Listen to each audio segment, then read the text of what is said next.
پھر سے اٹھانی ہے۔ پہلے وہ جماعت اسلامی میں تھے، لیکن ان کا موقف یہ تھا کہ جماعت اسلامی نے انتخابی سیاست میں آ کر اپنا احیائی کردار چھوڑ دیا ہے، اب تو بس وہ ایک جمہوریت کے حوالے سے حاشیہ بردار تحریک بن گئی ہے، اسلام پسند تحریک ہے، لیکن اب حقیقت میں وہ ٹھیٹھ اسلامی تحریک نہیں رہی۔ ان کی ترجیح اب جمہوریت ہے، اسلام پس پش چلا گیا۔ جب وہ اس حوالے سے ارادہ کر رہے تھے کہ اسلام کے احیاء کے لیے پھر سے ایک جماعت بنائیں، تو وہ سوچنے لگے کہ احیاء تو ہوتا ہے کسی مردہ چیز کا، پہلے یہ تو دیکھیں کہ جو وہ چیز مردہ ہے وہ مردہ کیوں ہوئی، اس پر زوال کیوں آیا۔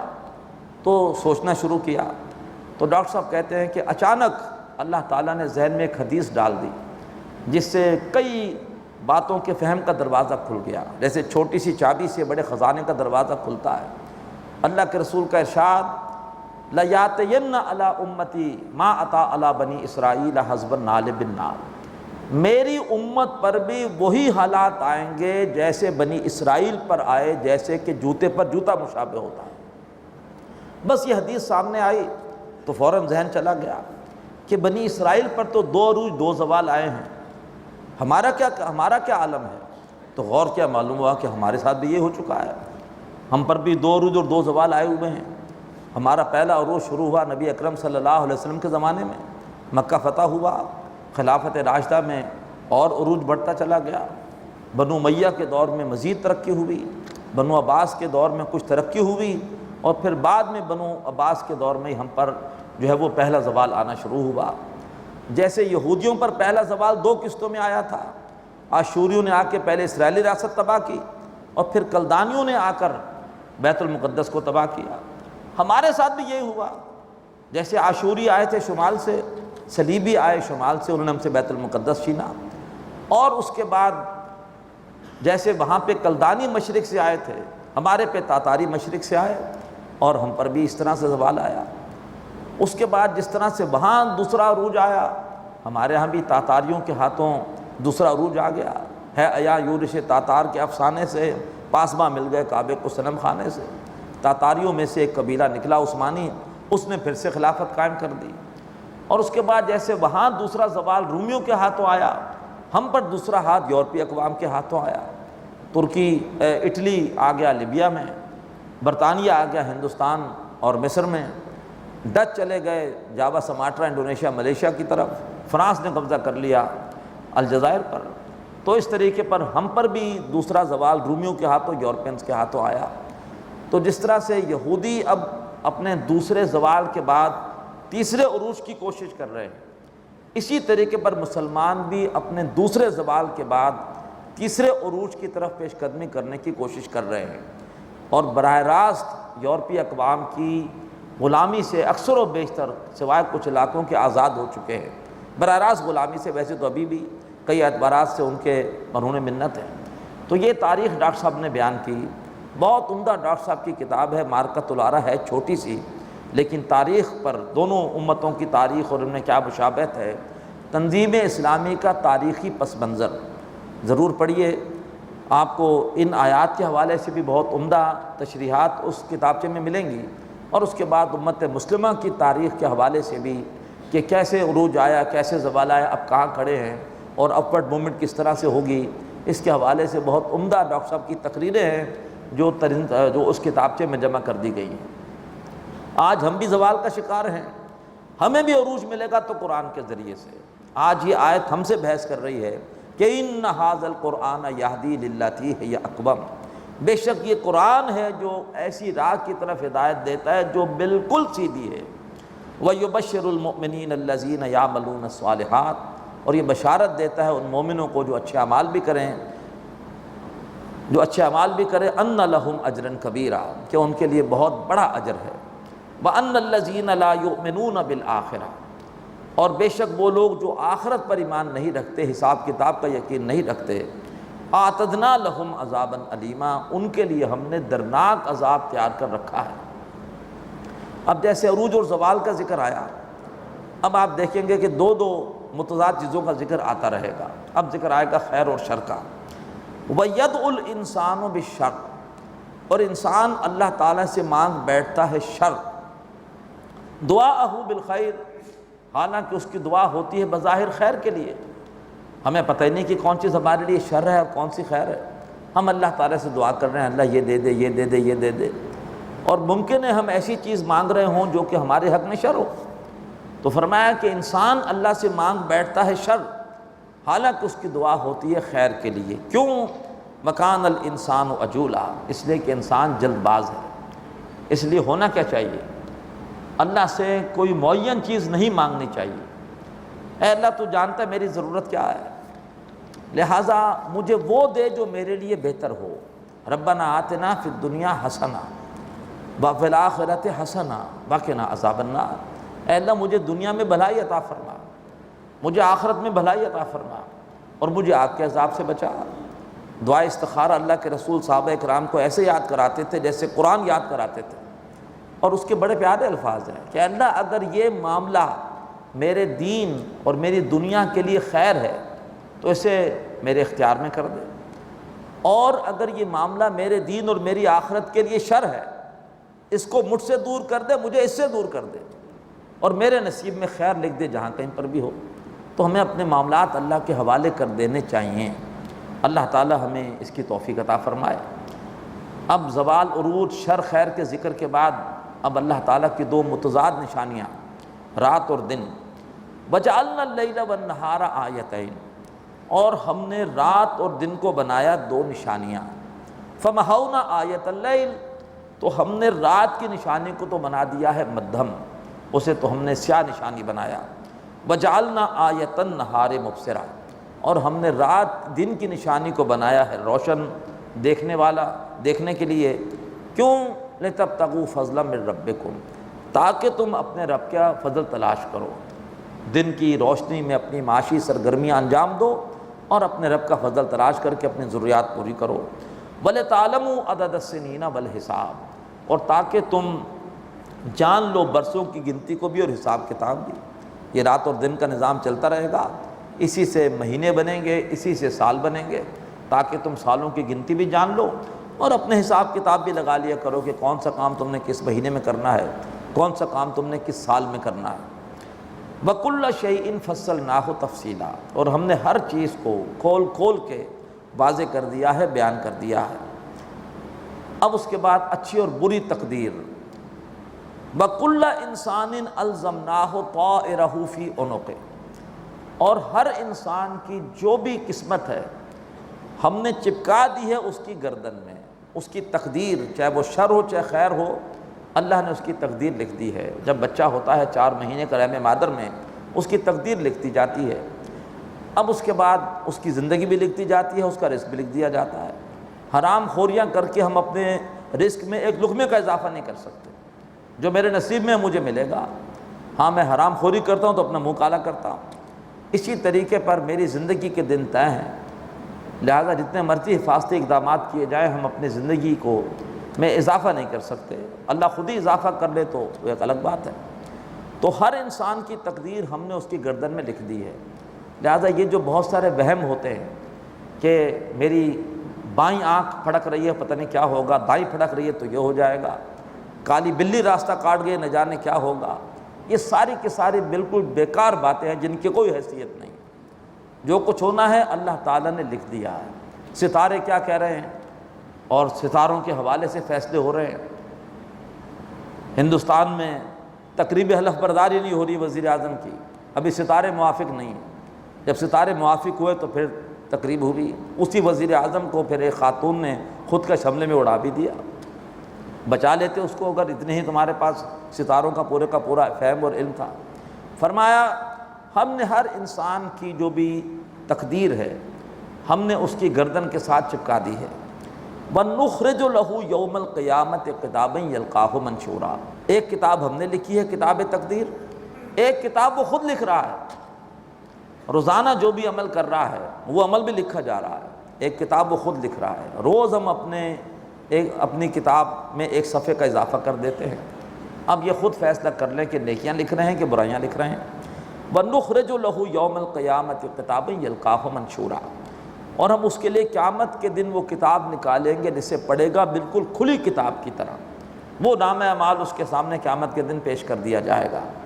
اقرا کتابک اللہ کہے گا اپنی کتاب خود ہی پڑھ لو، کفا بنفسک الیوم علیک حسیبا، تم خود ہی آج اپنا حساب کرنے کے لیے کافی ہو، بتانے کی ضرورت نہیں ہے۔ یہ ہے آپ کا پوری کی پوری آپ کی بیلنس شیٹ، یہ آپ کا کریڈٹ ہے، یہ آپ کا ڈیبٹ ہے۔ اللہ تعالی ہمیں نیکیاں کرنے کی توفیق عطا فرمائے۔ من اہتدی فانما یہتدی لنفسہ، جو ہدایت پر آیا وہ ہدایت پر آیا اپنے ہی بھلے کو۔ ومن ضل فانما یضل علیہا، جو بھٹک گیا وہ بھٹکنے کا نقصان اسی کو پہنچے گا، وہ بھٹکا اپنے ہی خلاف۔ ولا تزر وازرۃ وزر اخری، اور کوئی بوجھ اٹھانے والی جان کسی دوسری جان کا بوجھ نہ اٹھا سکے گی، ہر ایک کو اپنا بوجھ خود اٹھانا ہے۔ وما كنا معذبین حتی نبعث رسولا، اور ہم بے عذاب دینے والے نہیں ہیں جب تک ہم رسول نہ بھیج دیں۔ رسول جا کے بات پہنچانے کا حق ادا کرتے ہیں، قومیں نہیں مانتی، تب عذاب آتا ہے۔ وَإِذَا أَرَدْنَا أَن نُهْلِكَ قَرْيَةً، جب ہم ارادہ کرتے ہیں کسی بستی کو ہلاک کرنے کا، امرنا مترفیہا، تو اس کی جو اشرافیہ ہوتی ہے، جو اس کے آسودہ حال اور بڑے لوگ ہوتے ہیں، ہم انہیں کھلی چھٹی دے دیتے ہیں۔ جیسے کہ آج کل اللہ نے کھلی چھٹی دے رکھی ہے ہمارے ہاں اشرافیہ کو، اور کرپشن کے نئے نئے ریکارڈ وہ قائم کر رہے ہیں۔ جب کسی قوم کو ہم نے ہلاک کرنا ہوتا ہے تو ہم ان کے آسودہ حال لوگوں کو کھلی چھٹی دے دیتے ہیں۔ فَفَسَقُوا فِيهَا، اور پھر وہ خوب فسق و فجور کرتے ہیں، خوب نافرمانیاں کرتے ہیں۔ فَحَقَّ عَلَيْهَا الْقَوْلُ، پھر اس بستی کے حوالے سے ہمارے عذاب کے قانون کا اطلاق ہو جاتا ہے۔ فَدَمَّرْنَاهَا تَدْمِيرًا، اور ہم اس بستی کو اٹھا کر پٹخ دیتے ہیں۔ بارک اللہ لی ولکم فی القرآن العظیم، ونفعنی وإیاکم بالآیات والذکر الحکیم۔ هذا القرآن يوحدنا لطريق الخير يوجهنا، هذا بلاغ للناس، یہ قرآن لوگوں کے لیے اللہ کا پیغام۔ هذا القرآن يوحدنا لطريق الخير يوجهنا، الله تعالى أنزله ورسول الله معه، نحمدہ ونصلی علی رسولہ الکریم، اما بعد فاعوذ باللہ من الشیطان الرجیم، بسم اللہ الرحمن الرحیم۔ وَكَمْ أَهْلَكْنَا مِنَ الْقُرُونِ مِنْ بَعْدِ نُوحٍ وَكَفَى بِرَبِّكَ بِذُنُوبِ عِبَادِهِ خَبِيرًا بَصِيرًا۔ صدق اللہ العظیم۔ رب اشرح لی صدری ویسر لی امری واحلل عقدۃ من لسانی یفقہوا قولی، آمین یا رب العالمین۔ محترم حضرات اور معزز خواتین، سورہ بنی اسرائیل کے دوسرے رکوع میں اللہ تعالیٰ نے ارشاد فرمایا کہ جب اللہ کسی بستی کو ہلاک کرنے کا فیصلہ کر لیتا ہے تو جو اس کے آسودہ حال لوگ ہوتے ہیں اللہ تعالیٰ انہیں کھلی چھٹی دے دیتا ہے۔ سب سے پہلے بگاڑ انہی میں آتا ہے، بیہودہ فیشن سب سے پہلے انہی بلائی طبقات میں آتے ہیں، اور ان کی دیکھا دیکھی پھر نیچے لوگوں میں آتے ہیں۔ اور جب کسی علاقے میں یہ لوگ جو اشرافیاں ہیں، جب یہ سرکشی میں، نافرمانیوں میں، فسق و فجور میں حد سے آگے بڑھ جائیں تو پھر وہاں پر خدشہ ہوتا ہے کہ اب اللہ کی طرف سے اس علاقے پر ایک آفت آنے والی ہے۔ بدقسمتی سے اس وقت یہ صورتحال ہمارے ملک کی بھی ہے، اس سے پہلے کوئی بڑا عذاب آ جائے، اللہ تعالی ہمیں توبہ کی اور اپنی طرف پلٹنے کی توفیق عطا فرمائے۔ وَكَمْ أَهْلَكْنَا مِنَ الْقُرُونِ مِنْ بَعْدِ نُوحٍ، اور ہم نے حضرت نوح علیہ السلام کے بعد کتنی ہی نسلوں کو ہلاک کیا۔ تفصیلات ہمارے سامنے آ چکی ہیں سورہ اعراف میں، سورہ ہود میں۔ حضرت نوح علیہ السلام کے بعد قوم عاد، قوم سمود، قوم لوط، اصحاب مدین، اصحاب الایکہ، آل فرعون، ہم نے کتنی ہی نسلوں کو حضرت نوح علیہ السلام کے بعد ہلاک کیا۔ وَكَفَى بِرَبِّكَ بِذُنُوبِ عِبَادِهِ خَبِيرًا بَصِيرًا، اور اے نبی آپ کا رب اپنے بندوں کے گناہوں سے کافی ہے، باخبر ہونے کے اعتبار سے اور ان کے گناہوں کو دیکھنے کے اعتبار سے۔ آپ کے رب کو پتہ ہے کس نے کیا کیا ہے، اور وہ دیکھ رہا ہے کہ کون کیا کر رہا ہے۔ اب اس کے بعد ایک مضمون کا کلائمیکس آ رہا ہے۔ یہ مضمون اس سے پہلے سورہ بقرہ میں بھی آیا کہ کچھ لوگ ہوتے ہیں جو صرف اللہ سے دنیا مانگتے ہیں، وَمِنَ النَّاسِ مَن يَقُولُ رَبَّنَا آتِنَا فِي الدُّنْيَا وَمَا لَهُ فِي الْآخِرَةِ مِنْ خَلَاقٍ۔ ایسے لوگوں کے لیے آخرت میں کچھ نہیں ہے۔ کچھ وہ ہوتے ہیں جو اللہ سے دنیا بھی مانگتے ہیں، آخرت بھی مانگتے ہیں، بھلائی کی دعائیں کرتے ہیں، ان کو اللہ تعالیٰ ان کے نیکیوں کا اجر عطا فرمائے گا۔ یہ مضمون پھر سورہ آل عمران میں بھی تھا، سورہ نساء میں بھی تھا، سورہ ہود میں ذرا زیادہ وضاحت کے ساتھ تھا، اور کہا کہ جو لوگ دنیا کی زندگی اس کی زیب و زینت کے طلبگار ہیں، ہم ان کو دنیا میں دے دیتے ہیں، لیکن آخرت میں ان کے لیے ہم نے پھر جہنم تیار کر رکھی ہے۔ اب یہ مضمون اپنے کلائمیکس پر آ رہا ہے سورہ بنی اسرائیل میں۔ فرمایا من کان یرید العاجلہ، جو کوئی بھی طلبگار ہوگا عاجلہ کا، عجلت کہتے ہیں جلدی کو، اور عاجلہ دنیا کی ایک صفت ہے، کیونکہ یہاں کے فائدے، یہاں کی لذتیں جلدی مل جاتی ہیں۔ تو جو کوئی بھی طلبگار ہوا جلدی ملنے والی دنیا کا، اجلنا لہ فیہا ما نشاء لمن نرید، تو ہم اس کے لیے جلدی کر دیں گے، اسے دنیا جلدی دے دیں گے، ما نشاء، لیکن جتنی ہم چاہیں گے، لمن نرید، اور جس کے لیے ہم چاہیں گے۔ ہر ایک کی ساری خواہشات دنیا میں پوری نہیں ہو سکتی۔ ظاہری بات ہے کہ بعض مناصب کی سیٹ تو ایک ہی ہوتی ہے، تو ہر شخص کو منصب نہیں مل سکتا۔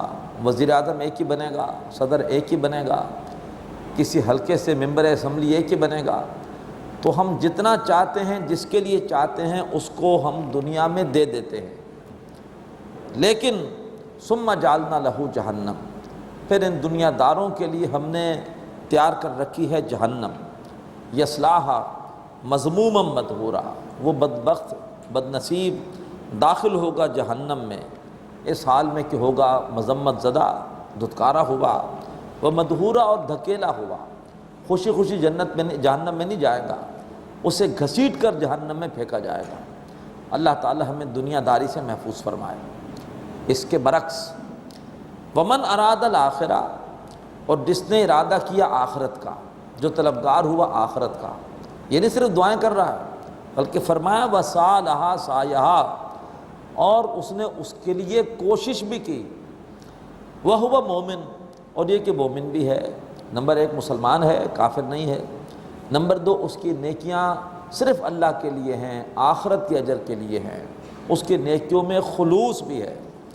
فَأُولَٰئِکَ کَانَ سَعْیُہُم مَشْکُورًا، تو یہ وہ لوگ ہیں کہ جن کی کوششوں کی قدر کی جائے گی۔ اللہ تعالی ہمیں انہی لوگوں میں شامل فرمائے۔ اب سوال یہ کیا کوشش کریں، کوشش کیا کریں؟ اس کے لیے اسوہ کون ہے؟ جناب نبی اکرم صلی اللہ علیہ وآلہ وسلم، ان کے اسوے کی پیروی کریں۔ کیا انہوں نے نیکیاں کی تھی؟ انہوں نے نمازیں بھی پڑھی ہیں، روزے بھی رکھے ہیں، حج بھی کیا ہے، لیکن اس کے ساتھ ساتھ انہوں نے زندگی کے ہر معاملے میں اسلام پر عمل کیا ہے، چاہے خوشی ہو چاہے غمی ہو۔ اللہ ہمیں پورے کے پورے اسلام پر عمل کی توفیق عطا فرمائے۔ نمبر دو، انہوں نے دین کی تبلیغ بھی کی ہے، اللہ ہمیں بھی اس کی توفیق عطا فرمائے۔ انہوں نے دین کے اجتماعی احکامات کے نفاذ کے لیے بڑی کٹھن جد و جہد کی ہے، بڑی تکلیفیں اٹھائی ہیں، اپنے دان شہید کرائے ہیں، اپنے تربیت یافتہ ساتھیوں کے لاشیں اس راہ میں دیکھے ہیں۔ اللہ تعالی ہمیں بھی دین کے غلبے کے لیے مال اور جان لگانے کی توفیق عطا فرمائے۔ یہ ہے کوشش آخرت کی تیاری کے لیے۔ ومن اراد الآخرہ، جو کوئی آخرت کا طلبگار ہوا، وسعی لہا سعیہا، اس نے اس کے لیے کوشش کی، وہو مومن، اور اس کی کوششوں میں اخلاص تھا، فَأُولَٰئِکَ کَانَ سَعْیُہُم مَشْکُورًا، تو یہ وہ لوگ ہیں جن کی کوششوں کی قدر کی جائے گی، اللہ بھرپور بدلہ عطا فرمائے گا۔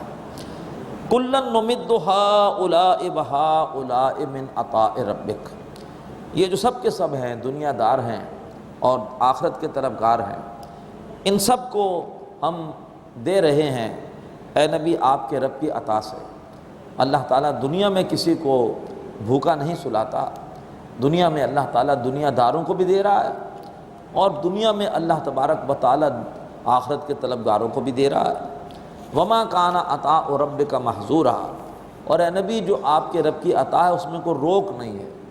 دنیا میں اللہ کا ضابطہ اور ہے، دنیا میں تو اللہ جانوروں کو بھی دے رہا ہے، تو دنیا میں اللہ تعالیٰ اپنے نافرمانوں کو بھی دے رہا ہے۔ اے نبی آپ کے رب کی عطا میں کوئی روک نہیں ہے، لیکن انظر کیف فضلنا بعضهم علی بعض، اے نبی دیکھیے صلی اللہ علیہ وسلم کیسے ہم نے ان میں سے بعض کو بعض پر فضیلت دی ہے۔ کسی کو اللہ تعالیٰ نے محل میں پیدا کیا ہے، کوئی بیچارہ فٹ پاتھ پر بیچارہ ایڑیاں رگڑ رہا ہے، ہم نے ان میں سے بعض کو بعض پر فضیلت دی ہے۔ لیکن وَلَلْآخِرَةُ أَكْبَرُ دَرَجَاتٍ وَأَكْبَرُ تَفْصِيلًا، آخرت ہے یقیناً جو زیادہ بڑی ہے درجے کے اعتبار سے بھی اور زیادہ بڑی ہے فضیلت کے اعتبار سے بھی۔ آخرت میں دنیا داروں کے لیے کچھ نہیں ہے، ان کے لیے اللہ نے جہنم تیار کی ہے، اس میں وہ داخل ہوں گے مذمت زدہ ہو کر، دھتکارے ہوئے اور دھکیلے ہوئے۔ لا تجعل مع اللہ الہا آخر، اللہ کے ساتھ دوسرے معبود نہ بنا لو۔ تمہارا معبود صرف اللہ ہو، نہ دولت ہو، نہ اقتدار ہو، نہ خود نمائی ہو، نہ کوئی اور معبود ہو۔ دنیا داری کب ہوتی ہے؟ جب کہ معبود شفٹ ہو جاتا ہے، دولت معبود بن گئی، اقتدار معبود بن گیا، کوئی خاص کیریئر معبود بن گیا، کاروبار کو ایک خاص سطح پر لے جانا معبود بن گیا کہ بس یہاں پر کاروبار کو پہنچانا ہے، اور اس کے لیے دن رات کولو کے بیل کی طرح محنت ہو رہی ہے، تبھی انسان دنیا دار بنتا ہے۔ اللہ کے سوا کسی اور کو معبود نہ بناؤ، فَتَقْعُدَ مَذْمُومًا مَخْذُولًا، ورنہ تم بیٹھ رہو گے مذمت زدہ ہو کر اور بے یار و مددگار ہو کر۔ اب اس کے بعد جو سورہ بنی اسرائیل کا دوسرا اور تیسرا رکوع ہے، میں نے سورہ نحل کی آیت 90 کے حوالے سے عرض کیا تھا کہ یہ اس کی تشریح ہے۔ اللہ تبارک و تعالیٰ نے اسلام کی معاشرتی ہدایات بڑی کھول کھول کے بڑی تفصیل کے ساتھ ان دو رکوعوں میں بیان کر دی ہیں۔ ڈاکٹر سعد احمد رحمۃ اللہ علیہ نے جو بھی قرآنی فکر اپنے دروس کے ذریعے سے عام کی، اس کے لیے انہوں نے قرآن مجید کے کچھ مقامات کو چنا تھا، اور ان مقامات کا نام ہے منتخب نصاب۔ اس کے 6 حصے ہیں، یہ 6 حصے سورۃ العصر کی 4 باتوں کی تشریح ہیں۔ سورۃ العصر میں اللہ نے فرمایا کہ تمام انسان خسارے میں ہیں، خسارے سے بچنے والے وہ ہیں جو 4 کام کریں۔ نمبر 1 ایمان لائیں، نمبر 2 اچھے اعمال کریں، نمبر 3 حق بات کی مل جل کے وصیت کریں، اور نمبر 4 ایک دوسرے کو صبر کی تلقین کریں۔ اب ایمان قرآن کی روشنی میں کیا ہے؟ قرآن مجید سے بہت سارے مقامات کے ذریعے انہوں نے وضاحت کی۔ اعمال صالحہ سے مراد کیا ہے؟ قرآن مجید کئی مقامات سے اس کی وضاحت کی۔ تواصی بالحق، حق سے مراد کیا ہے؟ قرآن سے وضاحت۔ صبر، اس کی کیا صورتیں ہیں؟ قرآن سے وضاحت۔ تو بہت عمدہ ڈاکٹر صاحب کا وہ دروس کا مجموعہ ہے۔ معاشرے کی سطح پر کون سے اعمال صالحہ اللہ تعالی ہم سے چاہتا ہے، وہ اعمال صالحہ کی پوری فہرست یہاں پر آ رہی ہے۔ فرمایا وَقَضَىٰ رَبُّكَ أَلَّا تَعْبُدُوا إِلَّا إِيَّاهُ، اور تمہارے رب نے طے کر دیا ہے کہ تم عبادت نہیں کرو گے مگر صرف اللہ تبارک و تعالیٰ کی، إِلَّا إِيَّاهُ۔ سب سے پہلی ہدایت سوسائٹی میں شرک نہیں ہوگا، اللہ تبارک و تعالیٰ کی بندگی ہوگی۔ جس سوسائٹی میں شرک ہو اس سوسائٹی میں کبھی بھی کرپشن ختم نہیں ہو سکتی۔ لوگ سارا سال ملاوٹ بھی کریں گے، رشوتیں بھی لیں گے، غلط کام بھی کریں گے، اور سال کے سال بزرگان دین کے عرس میں شریک ہو کر وہاں پر دیگے چڑھا کے سمجھیں گے ہمارے سارے سال کی جو غلط حرکتیں وہ سب کے سب اس کی وجہ سے بخشوا لی جائیں گی۔ لیکن اگر صرف اللہ کی بندگی ہوگی تو پھر احساس ہوگا اللہ کے سامنے جواب دہی کرنی ہے۔ کسی کا میں نے اگر 1 پیسہ بھی غلط طریقے سے لیا ہے، اللہ کے ہاں جا کے میری پکڑ ہو جائے گی۔ تو یہ احساس اس معاشرے کو پاک کرے گا، کرپشن سے، گندگی سے پاک کر دے گا۔ آج کل ہو کیا رہا ہے؟ سارا سال دودھ میں ملاوٹ اور 3 دن تک عرس کے دوران خالص دودھ کی فراہمی۔ کیوں؟ کہ سارا سال جو ملاوٹ کی ہے وہ اس کے ذریعے سے معاف ہو جائے گی۔ اب کہاں معاشرے میں صفائی آئے گی؟ کہاں معاشرے میں ملاوٹ ختم ہوگی، غلط کام ختم ہوں گے؟ تو پہلی معاشرتی ہدایت وَقَضَىٰ رَبُّكَ أَلَّا تَعْبُدُوا إِلَّا إِيَّاهُ، تمہارے رب نے طے کر دیا ہے کہ اللہ تعبدو، تم کسی کی عبادت نہیں کرو گے، الا ایاہ، مگر صرف اللہ تعالیٰ کی۔ نمبر 2 وبالوالدین احسانا، والدین کے ساتھ حسن سلوک کرو گے۔ اس والدین کے حقوق پر بھی قرآن مجید کا کلائمیکس ہے یہ مقام، اتنی وضاحت سے اور کہیں والدین کے حقوق بیان نہیں ہوئے۔ فرمایا اما یبلغن عندک الکبر احدہما او کلاہما، اگر پہنچی جائے تمہارے پاس بڑھاپے کی حالت میں ان میں سے ایک او کلاہما یا دونوں کے دونوں پہنچ جائے، فلا تقل لہما اف، تو ان کو اف تک مت کہو، ادب کے ساتھ ان کے سامنے غلاموں کی طرح کھڑے رہو۔ ایک صحابی عرض کرتے ہیں کہ اللہ کے رسول، کیا میں اپنی والدہ کو پیٹھ پہ بٹھا کے طواف کرا رہا ہوں، کیا میں نے اپنی والدہ کے احسانات کا بدلہ چکا دیا؟ فرمایا تم نہیں چکا سکتے۔ جو ایک ٹیس اٹھتی ہے ماں کے وجود میں بچے کی پیدائش کے دوران، حمل کے دوران، تم تو اس کا بدلہ بھی ادا نہیں کر سکتے۔ اور فرمایا کہ صرف ایک ہی صورت ہے ماں باپ کے احسان کا بدلہ چکانے کی، کہ انسان جوان ہو، معلوم ہو کہ میرے ماں باپ کسی کے غلام ہیں، انہیں خرید کے آزاد کر دیں، اور کوئی صورت نہیں ہے۔ اتنے بڑے احسانات ہیں ہم پر ماں باپ کے، اللہ میں ان کی خدمت کی توفیق عطا فرمائے۔ فرمایا فلا تقل لہما اف، ماں باپ کو اف تک مت کہو، ولا تنہرہما، انہیں مت جھڑکو، وقل لہما قولا کریما، اور ہمیشہ ان کے سامنے اچھی بات کرو، ان کے سامنے ادب، احترام، نیاز بندی والی باتیں کرو۔ وخفض لہما جناح الذل من الرحمہ، اور ان کے سامنے عاجزی کے کندھے بڑی نرمی کے ساتھ، بڑی جو ہے وہ نیاز مندی کے ساتھ اپنے عاجزی کے کندھے جھکائے رکھو۔ وقل رب ارحمہما کما ربیانی صغیرا، پھر بھی تم والدین کے احسانات کا بدلہ نہیں چکا سکتے، اللہ سے دعا کرو، رب ارحمہما، اے میرے رب ان دونوں پر رحم فرما، کما ربیانی صغیرا، جیسے کہ انہوں نے مجھے پالا تھا جب کہ میں کمزور تھا، لاچار تھا، بے بس تھا، اس وقت انہوں نے میری پرورش کی تھی۔ یہ دعا ہم سب کو یاد کر کے اپنے معمولات میں شامل کرنی چاہیے۔ رب ارحمہما کما ربیانی صغیرا، رب ارحمہما کما ربیانی صغیرا، رب ارحمہما کما ربیانی صغیرا۔ ربکم عالم بما فی نفوسکم، تمہارا رب خوب جانتا ہے کہ تمہارے جیوں میں کیا ہے۔ بعض اوقات ایسا ہوتا ہے کہ والدین کوئی ایسا حکم دیتے ہیں جو کہ خلاف شریعت ہوتا ہے، خلاف عدل ہوتا ہے، آپ اسے پورا نہیں کر سکتے، لیکن آپ کو اندر اندر تکلیف ہوتی ہے، میں کیا کروں، والدین نے بڑھاپے میں ایک ایسی خواہش کر دی ہے جو خلاف شریعت ہے، میں اسے پورا نہیں کر سکتا۔ تو فرمایا کہ تمہارے جی میں اگر والدین کی کو ستانا مقصود نہیں ہے، تم شریعت کی وجہ سے ان کی کوئی بات نہیں مان پا رہے، تو تمہارا رب جانتا ہے کہ تمہارے جیوں میں کیا ہے۔ ان تکونوا صالحین، اگر تم واقعی نیک ہو، فإنہ کان للأوابین غفورا، تو بے شک وہ اللہ تبارک و تعالی رجوع کرنے والوں کو بہت بخشنے والا ہے۔ اللہ اس کے سامنے بیٹھ کے کہو کہ اللہ میں ماں باپ کو ناراض کرنا نہیں چاہتا، لیکن آپ جانتے ہیں کہ ان کی یہ خواہش پوری کرنا عدل کے خلاف ہے یا شریعت کے خلاف ہے، تو پھر اللہ تعالیٰ ضرور تمہیں بخش دے گا۔ اب اس کے بعد تیسری ہدایت قرابت داروں کے حوالے سے فرمایا وآت ذی القربى حقہ والمسکین وابن السبیل، اور قرابت دار کو اس کا حق دو۔ اولین تمہاری زکوٰۃ کے، تمہارے صدقات کے مستحق تمہارے قرابت دار ہیں، اور اللہ نے تمہیں زیادہ مال جو دیا یہ تمہارا نہیں ہے، اس میں اللہ نے محتاجوں کا حق رکھا ہے، اللہ تمہارا امتحان لے رہا ہے، حقداروں کو حق دے رہے ہو کہ نہیں دے رہے ہو۔ تو الفاظ کیا ہیں؟ قرابت دار کو اس کا حق دو، والمسکین اور محتاج کو، وابن السبیل اور مسافروں کو۔ تو جب ہم یہ سمجھ کر کسی کی مدد کریں گے کہ یہ میں احسان نہیں کر رہا، اس کا حق تھا جو اللہ نے میرے کھاتے میں ڈال دیا تھا، میں اس کا حق اس کو دے رہا ہوں، کبھی بھی ذہن میں تکبر پیدا نہیں ہوگا۔ فرمایا قرابت دار کو اس کا حق دو، محتاج کو اور مسافر کو۔ اور نمبر 4 ولا تبذر تبذیرا، مال کو بھیجا مت اڑاؤ۔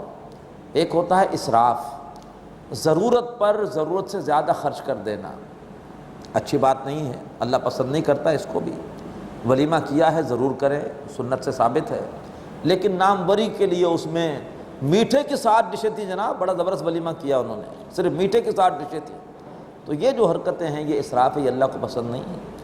اور ایک خرچ وہ ہوتا ہے جس کی ضرورت ہی نہیں تھی، بیجا خرچ، اس پہ جو پیسہ برباد ہوتا ہے وہ تبذیر ہے۔ مہندی کی ضرورت ہی نہیں تھی اور مہندی کے لیے اچھے خاصے لوازمات اس پہ خرچے ہو گئے۔ چراغاں کی ضرورت ہی نہیں تھی، ہفتے بھر جو ہے وہ کوٹھی بکا نور بنی رہی۔ اسی طریقے پر جو اسموکنگ ہے اور یہ تمباکو کا استعمال ہے تبذیر میں آتا ہے، ان کی ضرورت ہی نہیں ہے، پیسہ کہاں برباد کر رہے ہو، خودکشی کر رہے ہو، کیوں اپنے پیسے کو، اپنی صحت کو برباد کر رہے ہو؟ تبذیر بھی ہے، خودکشی بھی ہے۔ ولا تبذر تبذیرا، پیسے کو بالکل بیجا مت اڑاؤ۔ کیوں؟ ان المبذرین کانوا اخوان الشیاطین، بے شک جو بیجا خرچ کرنے والے ہیں وہ شیطانوں کے بھائی ہیں۔ وکان الشیطان لربہ کفورا، اور شیطان اپنے رب کا ناشکرا ہے۔ یہ پیسے کی ناشکری ہے، اسی پیسے کو میں نیک کام میں خرچ کر کے صدقہ جاریہ بنا سکتا تھا، میں نے اس پیسے کو بیجا رسومات میں اور بیجا قسم کی اپنی غلط عادات میں اڑا دیا، لٹا دیا، برباد کر دیا۔ کتنی بڑی میں نے ناشکری کی۔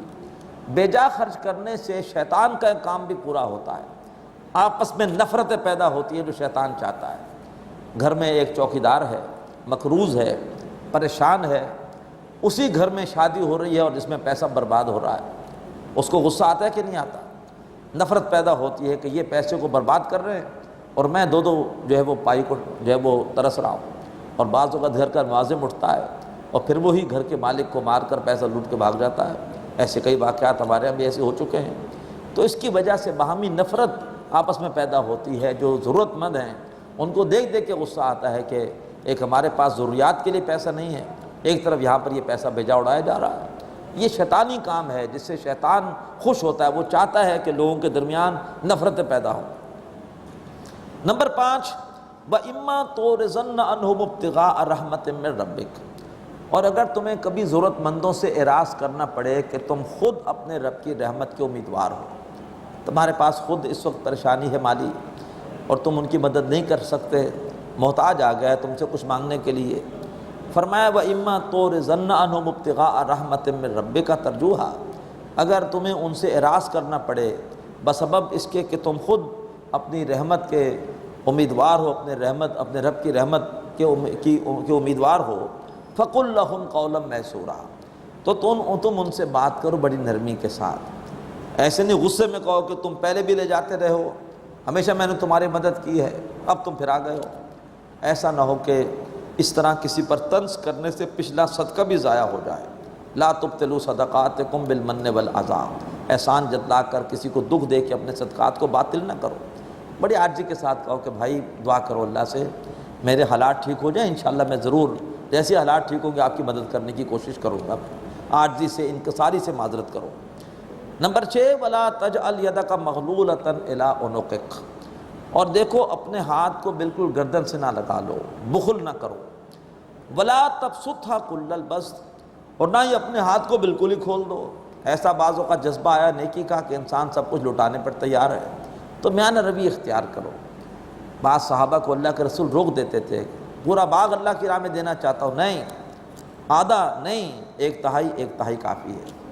اللہ کے رسول دیکھتے تھے ہاں کوئی صحابی بڑے پختہ ہیں، ان کا آپ نے پورا مال بھی لیا ہے، ابوبکر صدیق کا پورا مال لے لیا غزوہ تبوک میں، لیکن اکثر آپ کہتے تھے کہ جذباتی مت ہو، جو کام بھی کرو سوچ سمجھ کر، اور جو ہے وہ پوری طرح سے جو ہے وہ اس طرح سے کرو کہ تم بعد میں اس کو نبھا بھی سکو۔ تو فرمایا نہ اپنے ہاتھ کو بالکل گردن سے باندھ دو، کنجوسی کرو، اور نہ ہی اپنے ہاتھ کو بالکل ہی کھول دو۔ فَتَقْعُدَ مَلُومًا مَحْسُورًا، کہ پھر تم بعد میں بیٹھ رہو خود کو ملامت کرتے ہوئے اور بڑی حسرت کے ساتھ۔ 7ویں ہدایت، بعض اوقات ایسا ہوتا ہے کہ آپ کسی کی مدد مسلسل کر رہے ہیں لیکن اس کے حالات ٹھیک نہیں ہو رہے، یہ آپ کا اختیار کسی کے حالات ٹھیک کرنا نہیں ہے۔ آپ یہ دیکھیں پیسہ ضائع تو نہیں کر رہا، لیکن ممکن ہے کہ کوئی آدمی بیچارہ پریشانی رہا ہو، تو حکم یہ ہے کہ آپ مدد کرتے رہیں، مدد کرتے رہیں، یہ رب کے فیصلے ہیں کہ کب کس کے حالات بدلے گا۔ تو 7ویں ہدایت، ان ربک یبسط الرزق لمن یشاء ویقدر، بے شک نبی آپ کا رب جس کے لیے چاہتا ہے رزق کو وسیع کرتا ہے اور جس کے لیے چاہتا ہے رزق کو تنگ کر دیتا ہے۔ کیوں؟ انہ کان بعبادہ خبیرا بصیرا، بے شک وہ بندوں کے حال سے باخبر بھی ہے، ان کو دیکھنے والا ہے، اسے معلوم ہے کہ کس کے لیے خوشحالی بہتر ہے اور کس کے لیے نپت اللہ رزق بہتر ہے۔ 8ویں ہدایت، ولا تقتلوا اولادکم خشیۃ املاق، اپنی اولادوں کو مفلسی کے ڈر سے مت قتل کرو۔ نحن نرزقہم وایاکم، ہم انہیں رزق دیتے ہیں اور تمہیں بھی، تم اولادوں کے رازق نہیں ہو۔ ان قتلہم کان خطأ کبیرا، بے شک ان کو قتل کرنا بہت بڑی خطا ہے۔ تو خاندانی منصوبہ بندی کے پیچھے اگر یہ سوچ ہے وسائل کہاں سے آئیں گے اور کیسے بڑھتی ہوئی آبادی کی ضروریات پوری ہوں گی تو یہ سوچ یہ غلط سوچ ہے۔ اللہ تبارک و تعالیٰ ہی وسائل فراہم کرنے والا ہے۔ جو آبادی بڑھتی ہے اللہ تعالیٰ رزق کے نئے نئے ذریعے کھول دیتا ہے۔ لہٰذا اللہ کے رسول کا ارشاد کہ میں قیامت کے دن تمہاری کثرت تعداد پہ فخر کروں گا، ایسے خاندانوں میں شادی کرو کہ جہاں پر اولادیں کثرت سے ہوتی ہیں۔ تو اللہ تبارک و تعالیٰ ہمیں کثرت سے اولاد عطا فرمائے۔ ہاں اس کے ساتھ ساتھ یہ بھی ضروری ہے جہاں اللہ کا یہ حکم ہے کثرت سے اولاد ہو، وہیں پر ہم کوشش بھی کریں کہ ان کی تربیت بھی اچھی کریں تاکہ معاشرے کو زیادہ سے زیادہ خدا ترس ذمہ دار اور ایسے لوگ ملیں۔ لیکن بڑی تعداد آبادی کی بہت بڑی نعمت ہے، کم آبادی یہ ایک قسم کی محرومی ہے۔ تو لہٰذا یہ جو سوچ ہے مغرب کی مادہ پرستانہ، اس سوچ کو ختم ہونا چاہیے، بجائے اس کے کہ انسانوں کی تعداد کو کم کرنے کا تخریبی کام ہونا تو یہ چاہیے کہ نئے نئے رزق کے ذرائع ہیں، تعمیری کام، ان کو دریافت کرنے کی کوشش کی جائے۔ انسان نے دریافت کیے بھی ہیں، اور رزق کے معیشت کے نئے نئے ذرائع۔ اس وقت پیٹرولیم کی صنعت سے کتنے بڑے پیمانے پر لوگوں کو رزق مل رہا ہے، پولٹری کی صنعت سے کتنے بڑے پیمانے پر خوراک کے وسیع ذخائر اللہ نے پیدا کر دیے۔ تو فرمایا کہ اپنی اولاد کو مفلسی کے ڈر سے قتل مت کرو، بے شک ان کو بھی رزق ہم دیتے ہیں، تمہیں بھی رزق ہم دیتے ہیں۔ اِنَّ قَتْلَهُمْ كَانَ خِطًا كَبِيرًا، بے شک انہیں قتل کر دینا یہ بہت بڑی خطا ہے، نویں ہدایت۔ وَلَا تَقْرَبُوا الزِّنَا، زنا کے قریب بھی مت جاؤ۔ یہ نہیں کہا وَلَا تَزْنُوا، زنا مت کرو، کہا کہ زنا کے قریب بھی مت جاؤ۔ ہر ایسا عمل جو زنا کا ذریعہ بنتا ہو اس پر پابندی لگا دو۔ اسلام میں پردے کے احکامات کیوں ہیں؟ نہ محرم عورتوں سے آپ کی ملاقات ہو اور نہ ہی خدا نہ خواستہ بات آگے بڑھ سکے۔ نہ محرم کو دیکھنا آنکھ کا زنا، اس سے باتیں کرنا زبان کا زنا، اس کی باتیں سننا کان کا زنا، اس کے بارے میں سوچنا دل کا زنا۔ پابندی ہے اسی لیے تاکہ زنا کے قریب بھی نہ جائیں۔ کیوں اللہ نے شراب پر پابندی لگائی؟ اس سے زنا کی طرف انسان چلا جاتا ہے۔ کیوں موسیقی حرام ہے؟ موسیقی انسان کے جنسی جذبات کو مشتعل کرتی ہے۔ اسی طریقے پر کیوں زانی کی ایسی سخت سزا ہے؟ تاکہ جو سزا کو دیکھ لے، حکم یہ ہے سورہ نور میں کہ زانی کو جب سزا دو سب کے سامنے سزا دو، تاکہ لوگوں کو عبرت حاصل ہو اور آئندہ لوگ اس غلط کام کی طرف سوچے بھی نہ۔ کیوں شریعت نے کہا ہے کہ نکاح کو آسان کرو؟ نکاح میں صرف 3 کام ہیں بس، باقی سب کا سب وہ اضافی ہے۔ نکاح کا انعقاد کرو مسجد میں، رخصتی بھی مسجد سے ہو جائے تو بہت اچھی بات ہے، اور ورنہ گھر پہ 2-4 افراد جائیں، جا کے دلہن کو لے آئے، ایک خاتون چلے جائیں، 1-2 افراد چلے جائیں۔ نمبر 2، لڑکا اپنی حیثیت کے مطابق مہر دے، اور نمبر 3، لڑکا اپنی حیثیت کے مطابق ولیمہ کر دے۔ اللہ اللہ خیر صلی اللہ۔ ڈاکٹر سعد احمد رحمۃ اللہ علیہ نے اپنے 9 بچوں کی شادیاں کسی طریقے پر کی، کوئی جہیز نہیں، کوئی لڑکی والوں کی طرف سے کھانا نہیں، کوئی مہندی نہیں، کوئی مایوں نہیں، اور کوئی سلامیاں نہیں۔ اتنا نکاح آسان ہے، لیکن ہم نے اتنا مہنگا کر دیا۔ ارشاد احمد حقانی صاحب کو 4 بہنوں نے خط لکھا تھا، انہوں نے اخبار میں چھاپا بھی اپنے کالم میں، اللہ انہیں غریق رحمت کرے، کہ یہ مولوی آتے ہیں بڑی بڑی فیسیں لیتے ہیں نکاح کی، بتاتے نہیں ہیں کہ نکاح کے حوالے سے شریعت کی رہنمائی کیا ہے۔ خدا کے لیے بتائیں، ہم 4 بہنیں ہیں، ہمارے ماں باپ نہیں ہیں، نوکریاں کر رہی ہیں، ہمارے پاس اتنے پیسے نہیں ہیں کہ ہماری شادیاں ہو سکے۔ تو بہرحال یہ کہ معاشرے میں ظلم ہو رہا ہے، بچیاں گھروں پر بیٹھی ہوئی ہیں۔ حکم یہ ہے کہ نکاح کو آسان کرو تاکہ زنا کا رستہ رکے، جائز رستہ آسان ہو جائے تاکہ لوگ غلط کاموں کی طرف جائیں نہ۔ ایک طرف میڈیا فحاشی کو پھیلا کر جنسی جذبات کو مشتعل کر رہا ہے، دوسری طرف جائز رستہ نکاح کا ہم نے مہنگا کر دیا، مشکل کر دیا، معاشرے میں بری حرکتیں بڑھتی چلی جا رہی ہیں۔ تو زنا کا رستہ روکنے کے لیے ہے کہ نکاح کو آسان کرو۔ وَلَا تَقْرَبُوا الزِّنَا، زنا کے قریب بھی مت جاؤ، اِنَّهُ كَانَ فَاحِشًا، یہ بڑی بے حیائی کی بات ہے، وَسَاءَ سَبِيلًا، اور یہ زنا یہ بہت ہی برا راستہ ہے۔ بارک اللہ لی ولکم فی القرآن العظیم ونفعنی وإیاکم بالآیات والذکر الحکیم۔ هذا القرآن يوحدنا لطريق الخير يوجهنا، هذا بلاغ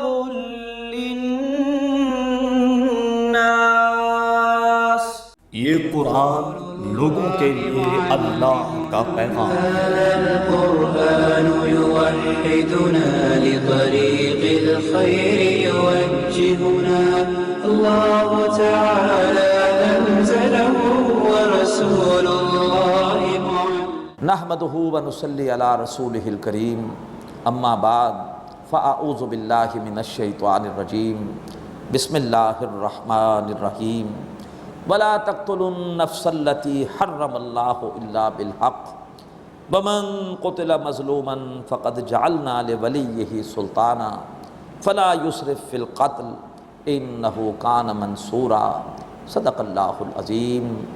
رب اشرح لی صدری ویسر لی امری واحلل عقدۃ من لسانی یفقہوا قولی آمین یا رب العالمین۔ محترم حضرات اور معزز خواتین، سورہ بنی اسرائیل کے تیسرے اور چوتھے رکوع میں اللہ تبارک و تعالیٰ نے بڑی تفصیل کے ساتھ اسلام کی معاشرتی ہدایات ہمیں عطا فرمائیں۔ ہم نے آیت نمبر 32 کی روشنی میں یہ پڑھا کہ زنا کے قریب بھی مت جاؤ۔ زنا یہ بہت ہی بے حیائی کا کام ہے اور یہ بہت ہی برا راستہ ہے۔ اس کی وجہ سے معاشرے میں بڑا ظلم و ستم ہوتا ہے۔ شوہر کو نہیں پتہ کہ میرے پیچھے میری بیوی کس کام میں ملوث رہی ہے، پتہ نہیں میری اولاد بھی یہ ہے کہ نہیں ہے۔ کتنا اولاد پہ ظلم ہوتا ہے، اور بیوی کو اعتماد نہیں ہوتا شوہر پر کہ نہ جانے کہاں سے ملوث ہو کر آیا ہے۔ اس لحاظ سے آپس میں خاندان میں پھوٹ پڑتی ہے، خاندان کی پھوٹ کے برے اثرات پورے معاشرے پر ہوتے ہیں۔ فرمایا یہ بہت ہی بے حیائی کا راستہ ہے اور بہت ہی برا راستہ ہے۔ اور اس حوالے سے میں نے عرض کیا تھا کہ نکاح کو آسان کرنے کا حکم بھی اس لیے ہے تاکہ زنا کا راستہ بند ہو۔ اس حوالے سے میں آپ سب کو دعوت دوں گا کہ محترم ڈاکٹر سعد احمد رحمۃ اللہ علیہ نے اس حوالے سے ایک تحریک شروع کی تھی، شادی بیاہ کے حوالے سے اصلاحی تحریک۔ وہ کیا تحریک ہے؟ اس کی تفصیل ان کے کتابچے کے اندر موجود ہے۔ وہ کتابچہ پڑھیے، عمل کی نیت سے پڑھیے، اور اس کے بعد کوشش کیجئے کہ جہاں آپ کا اختیار ہو وہاں پر آپ کوشش کریں کہ شادی بیاہ کے معاملات سنت کے مطابق ہوں، کم سے کم خرچ میں ہو جائیں، تاکہ معاشرے کے لیے اچھی مثالیں قائم ہوں۔ معاشرے کے آسودہ حال لوگ اچھی مثالیں قائم کریں گے تو غریبوں کو بھی اس سے انشاءاللہ ریلیف ملے گا۔ میم شین ایک صحافی تھے، لکھا کرتے تھے روزنامہ نوائے وقت میں۔ جب انہوں نے ڈاکٹر صاحب کی ایک بیٹی کی شادی میں شرکت کی اور ڈاکٹر صاحب نے اسی طرح مسجد میں نکاح پڑھایا، اس کے بعد اور کوئی تقریب جب نہیں ہوئی تو انہوں نے نوائے وقت میں جا کے کالم لکھا۔ وہ کالم کا کیپشن بھی اس کتابچے میں موجود ہے کہ 100 ٹن واز سے 1 اونس عمل بہتر ہے۔ بجائے اس کے کہ لمبے چوڑے واز کیے جائیں، ایک عملی مثال قائم کر دی جائے، وہ زیادہ بہتر ہے۔ بہت عمدہ ڈاکٹر صاحب کی تحریک ہے، ضرور آپ اس سے جو ہے وہ تعارف حاصل کیجئے، اس کو فروغ دیجئے۔ اس کے بعد فرمایا 10ویں ہدایت آئی، 9 ہدایتیں اس سے پہلے آ چکی ہیں۔ 10ویں ہدایت ہے معاشرتی، وَلَا تَقْتُلُوا النَّفْسَ الَّتِي حَرَّمَ اللَّهُ إِلَّا بِالْحَقِّ، اور کسی بھی ایسی جان کو قتل مت کرو جس کو اللہ تبارک و تعالیٰ نے محترم ٹھہرایا ہے۔ کچھ صورتوں میں انسانی جان لی جا سکتی ہے، مرتد ہو جائے کو اسلامی ریاست میں مار سکتے ہو، اسلامی ریاست میں قانون نافذ تھا، زنا کی حد نافذ تھی، شادی شدہ ہے، زنا کیا ہے، جرم ثابت ہوا ہے، سنسار کر دو۔ اگر حربی کافر ہے، میدان جنگ میں آیا ہے، اس کی جان لے لو۔ قتل کر دیا ہے، قتل ثابت ہو گیا ہے، قاتل کی جان لے لو۔ اللہ کے رسول کی شان میں گستاخی کی ہے، جان لے لو۔ اسی طریقے پر اگر لوٹ مار کر رہا ہے، قتل و غارت گری کر رہا ہے، لوگوں کی املاک کو نقصان پہنچا رہا ہے، گرفتار ہو جائے تو سورہ مائدہ آیت 33 کی روشنی میں جان لے لو۔ اس کے علاوہ چاہے مسلمان ہو چاہے کافر ہو، ہر ایک کی جان محترم ہے۔ مت کسی ایسی جان کو قتل کرو جس کو اللہ نے محترم ٹھہرایا ہے، سوائے اس کے کہ حق کے ساتھ اگر اس کی اجازت ہے۔ وَمَنْ قُتِلَ مَظْلُومًا، اور جو کوئی بھی قتل کیا گیا حالت مظلومی میں، ناحق قتل کیا گیا، فَقَدْ جَعَلْنَا لِوَلِيِّهِ سُلْطَانًا، تو ہم نے اس کے ولی کو اختیار دیا ہے۔ اسلامی جمہوریہ پاکستان کے دستور کی دفعہ 45 کہتی ہے کہ اختیار صدر پاکستان کو ہے۔ قرآن مجید کے حکم کی صریح خلاف ورزی ہے۔ قاتل کو صدر مملکت معاف کر سکتے ہیں، غلط ہے۔ اللہ تبارک و تعالیٰ کے احکامات کی صریح خلاف ورزی ہے۔ نہیں، اب قاتل پہ حکومت نے جرم ثابت کر دیا، اب اس کے بعد قاتل کی قسمت کا فیصلہ مقتول کے ورثاء کے ہاتھ میں ہے، چاہیں تو خون بہا لے کے معاف کر دیں، چاہیں تو بغیر خون بہا لیے ہی معاف کر دیں، اور چاہیں تو حکومت سے کہیں کہ نہیں قصاص لو، بدلہ لو۔ فرمایا ہم نے اس کے ولی کو اب اختیار دیا ہے، فلا یسرف فی القتل۔ تو سابقہ دور میں ہوتا یہ تھا، قبائلی نظام تھا، مقتول کے ورثاء کے حوالے قاتل کو کر دیا جاتا تھا، اب ایسا نظام نہیں ہے۔ اب لوگ کرتے تھے کہ قاتل کی جان لیتے تھے اس کو تڑپا کے، فرمایا یہ غلط ہے، جان لیتے ہوئے بھی تمہیں خوبصورتی کا رستہ اختیار کرنا چاہیے، ایسے طریقے پر جان لو کہ جلد از جلد اس کی جان نکل جائے، مت اس کے اعضاء کاٹو، مت اس سے تکلیف دو۔ فلا یسرف فی القتل، ولی کو چاہیے مقتول کے کہ قتل میں زیادتی نہ کرے، کیوں؟ انہ کان منصورا، اس لیے کہ اس کی مدد کی گئی ہے۔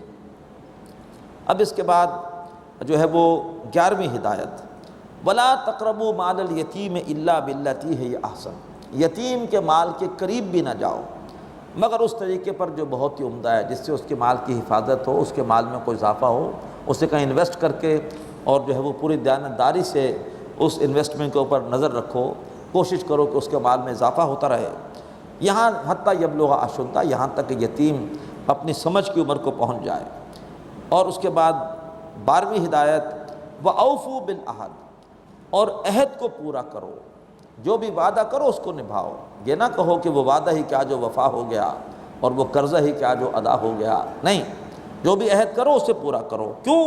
ان العہد کان مسئولا، اس لیے کہ وعدوں کے بارے میں اللہ کیا پوچھو گی، اللہ پوچھے گا تم نے اپنا عہد پورا کیا کہ نہیں کیا۔ 13ویں ہدایت، وَأَوْفُوا الْكَيْلَ إِذَا كِلْتُمْ، اور جب بھی ناپو تو پورا پورا ناپو، وزنوا بالقسطاس المستقیم، اور تولو ہمیشہ سیدھی ڈنڈی کے ساتھ، ذالک خیر و احسن تاویلا، یہ بہتر بھی ہے اور انجام کار کے اعتبار سے عمدہ بھی ہے۔ اس کے بعد 14ویں ہدایت، ولا تقف ما لیس لک بہ علم، کسی ایسی چیز کے پیچھے مت پڑو کہ جس کے لیے تمہارے پاس علم نہ ہو، تمہارا ہر عمل اور تمہارا ہر نظریہ باقاعدہ علم کی بنیاد پر ہونا چاہیے کہ میرا یہ تصور کیوں ہے، میرا یہ عمل کیوں ہے۔ لہٰذا اس آیت کی روح سے جھوٹی گواہی دینا بھی غلط، کسی پر تہمت لگانا بھی غلط، سوء ظن کسی کے بارے میں کرنا خامخواہی برا گمان غلط، آبا پرستی بھی غلط کہ جی ہمارے باپ دادا کی ریتیں رسمیں ہیں۔ اسی طریقے پر یہ خامخواہی کے وہم کہ سیدھے ہاتھ پر خارج ہوئی تو یہ ہو جائے گا، الٹے ہاتھ پہ ہوئی تو یہ ہو جائے گا، یہ سارے کے ساری اوہام ہیں، ان کی بھی کوئی حیثیت نہیں۔ بغیر علم کی بنیاد پر کوئی باتیں کرنا، کوئی تصورات پیش کرنا، یہ بھی غلط۔ اسی طریقے پر یہ جو اوکل سائنسز ہیں، یہ 10 شناسی ہے، ستارہ شناسی ہے، ان سب کی بھی کوئی حیثیت نہیں ہے۔ ہاتھ دے کر جو فیصلہ کیا جا رہا ہے کیا ہوگا، ستارے کیا کہتے ہیں، آپ کا ستارہ فلاں ہے، اسکارپین ہے، یہ ہے وہ ہے، تو یہ ہفتہ کیسا رہے گا، یہ ساری کی ساری باتیں خرافات کے ذیل میں آتی ہیں۔ قرآن مجید ان سب کی نفی کرتا ہے۔ اسی طریقے پر بے دلیل نظریات کی قرآن مجید نے نفی کی کہ وہ جو گائے نے زمین کو اٹھایا ہوا ہے، اپنا سینگ بدلتی ہے زلزلہ آ جاتا ہے، سب خرافات ہیں، سب بیکار باتیں ہیں۔ قرآن مجید نے انسان کو دعوت دی کہ نہیں، وہی نظریہ اختیار کرو، وہی عمل اختیار کرو جس کے لیے تمہارے پاس کوئی علمی دلیل ہو۔ فرمایا ولا تقف ما لیس لک بہ علم، ایسی بات کے پیچھے مت پڑو جس کے لیے تمہارے پاس کوئی دلیل نہ ہو۔ بہت سے لوگ بدعات کرتے ہیں اور اس کے بعد دلیل کوئی نہیں ہوتی، آپ سے کہتے ہیں یہ کام کہاں منع ہے، تو یہ بالکل الٹا چور کوتوال کو ڈانٹے والی بات ہے۔ بھائی آپ یہ کام کر رہے ہیں، کیوں کر رہے ہیں؟ کیا اللہ کے رسول نے بھی سوئم کیا تھا، چہلم کیا تھا، برسی کی تھی؟ کوئی ہے قرآن میں اس کا ذکر؟ تو آپ دلیل دیں، جو بھی کام کریں آپ کے پاس دلیل ہو کہ میں یہ کام اس وجہ سے کر رہا ہوں، میرے پاس اس کے لیے قرآن سے دلیل ہے، میرے پاس اس کے لیے حدیث سے دلیل ہے، یا یہ اس کی لاجک ہے۔ ان السمع والبصر والفؤاد کل اولئک کان عنہ مسئولا، بے شک کان، آنکھیں اور دل، ان سب کے بارے میں اللہ تعالیٰ کے ہاں سوال ہوگا۔ اللہ نے یہ ہمیں صلاحیتیں دی ہیں علم حاصل کرنے کے لیے، ان کے ذریعے ہم علم حاصل کر سکتے ہیں۔ ان تمام صلاحیتوں کے بارے میں اللہ تعالیٰ پوچھے گا، تم نے سنا، تم نے دیکھا، اللہ نے تمہیں تمام ڈیٹا کو پروسیس کرنے کی ایک صلاحیت دی، عقل دی، دل دیا، تم نے اسے استعمال کیا کہ نہیں کیا؟ اس کے بعد 15ویں ہدایت ولا تمشِ فی الارض مرحا، زمین میں اتراتے ہوئے مت چلو، انک لن تخرق الارض، تم زور سے زمین پر پاؤں مار کے زمین کو نہیں پھاڑ سکتے، ولن تبلغ الجبال طولا، اور اکڑ کر اونچا ترہ پہن کر تم پہاڑوں سے اوپر نہیں نکل سکتے۔ تمہاری اوقات اور تمہاری حیثیت کائنات میں ہے کیا؟ پوری کائنات کے سامنے تم ایک چونٹی سے بھی کم حیثیت رکھنے والی مخلوق ہو، تو زمین پر اتراتے ہوئے مت چلو، تم نہ اللہ کی زمین کو پھاڑ سکتے ہو اور نہ ہی تم پہاڑوں سے بلندی میں اوپر نکل سکتے ہو۔ کل ذالک کان سیئہ عند ربک مکروہا، یہ وہ ساری باتیں ہیں کہ جن کی برائی کا پہلو اے نبی آپ کے رب کے نزدیک مکروہ ہے، بیزار کن ہے، ناپسندیدہ ہے۔ ذالک مما اوحی الیک ربک من الحکمہ، یہ ہے وہ جو اے نبی آپ کی طرف وحی کیا آپ کے رب نے حکمت میں سے۔ یہ ساری باتیں، ساری ہدایات حکیمانہ ہیں، ان پر عمل ہو تو معاشرہ مستحکم ہو جائے۔ ولا تجعل مع اللہ الہا آخر، 16ویں ہدایت، اللہ تعالیٰ کے ساتھ دوسرے معبودوں کو مت ٹھہراؤ، اللہ کے سوا کوئی معبود نہیں۔ پہلا حکم بھی توحید کا تھا، اللہ ہی کی بندگی کرو، اور آخری حکم بھی توحید کا ہے، شرک کی نفی کا ہے، اللہ تعالیٰ کے ساتھ دوسرے معبود مت ٹھہراؤ۔ فَتُلْقَىٰ فِي جَهَنَّمَ مَلُومًا مَدْحُورًا، ورنہ تم جا پڑو گے جہنم میں اس حال میں کہ تم پر الزام لگایا جائے گا، تم پر ملامت کی جائے گی، اور تمہیں دھکیل کر گھسیٹ کر تم دھکیلے ہوئے ملامت زدہ جہنم میں جا پڑو گے۔ اب اس کے بعد ذرا مشرکین مکہ کے اوپر طنز، ان کو ڈانٹ۔ اَفَأَصْفَاكُمْ رَبُّكُمْ بِالْبَنِينَ، اے مکے والو، اے مشرکین مکہ، تمہیں تو تمہارے رب نے پسند کر لیا بیٹوں کے لیے، تمہیں بیٹی پسند نہیں ہو، تمہیں بیٹے چاہیے۔ وَاتَّخَذَ مِنَ الْمَلَائِكَةِ إِنَاثًا، اور اس نے اپنے لیے فرشتوں کی صورت میں بیٹیاں چن لی۔ تم نے اللہ تعالیٰ کو تو بیٹیاں لاٹ کر رکھی ہیں، اپنے لیے بیٹے پسند کرتے ہو، تمہارے یہاں بیٹی پیدا ہو تم اس کو زندہ دفن کرنا چاہتے ہو، تو تمہیں تو تمہارے رب نے پسند کر لیا بیٹوں کے لیے، اور خود اپنے لیے فرشتوں کی صورت میں بیٹیاں چن لیں۔ اِنَّكُمْ لَتَقُولُونَ قَوْلًا عَظِيمًا، بے شک بہت بڑی بات ہے جو تم کہہ رہے ہو۔ وَلَقَدْ صَرَّفْنَا فِي هَذَا الْقُرْآنِ لِيَذَّكَّرُوا، ہم نے اس قرآن مجید میں مضامین پھیر پھیر کے مختلف اسلوبوں سے بیان کیے ہیں تاکہ وہ سوچیں، نصیحت حاصل کریں۔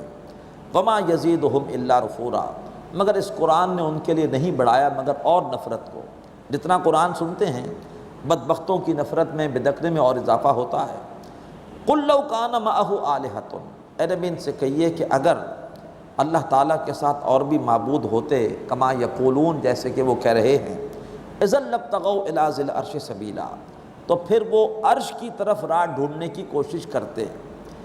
چھوٹا جو معبود ہوتا وہ بڑا معبود بننے کی کوشش کرتا، جیسے وزیر اعلیٰ ہے وہ کسی اور جماعت کا ہے، وزیر اعظم کسی اور جماعت کا ہے، تو وزیر اعلیٰ کوشش کرتا ہے کہ میں وزیر اعظم بنوں، راجہ مہاراجہ بننے کی دنیا میں کوشش کرتا ہے۔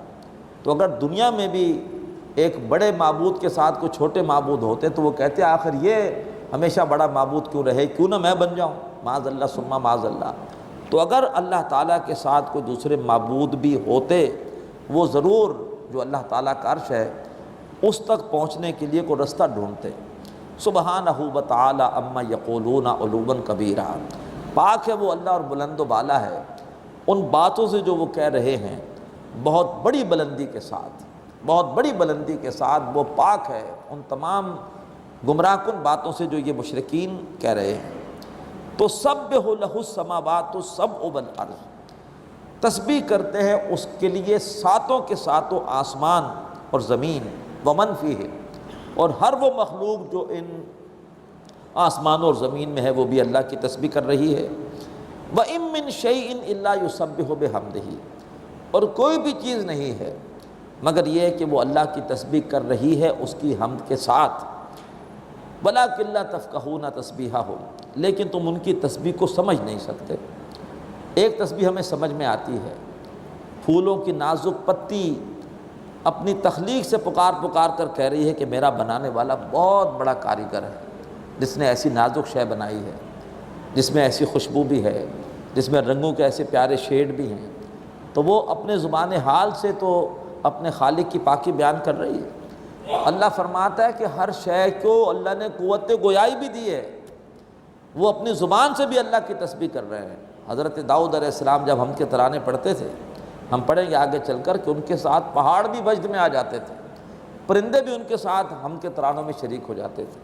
تو فرمایا کہ کوئی بھی چیز نہیں ہے مگر وہ اللہ کی تسبیح کر رہی ہے اس کی ہم کے ساتھ، لیکن تم اس کی تسبیح کو سمجھ نہیں سکتے۔ انہ کان حلیما غفورا، بے شک وہ اللہ تعالیٰ بڑے تحمل والا ہے، بہت بڑے ظرف والا ہے، لوگوں کی نافرمانیاں برداشت کرتا ہے، غفورا بہت بخشنے والا ہے۔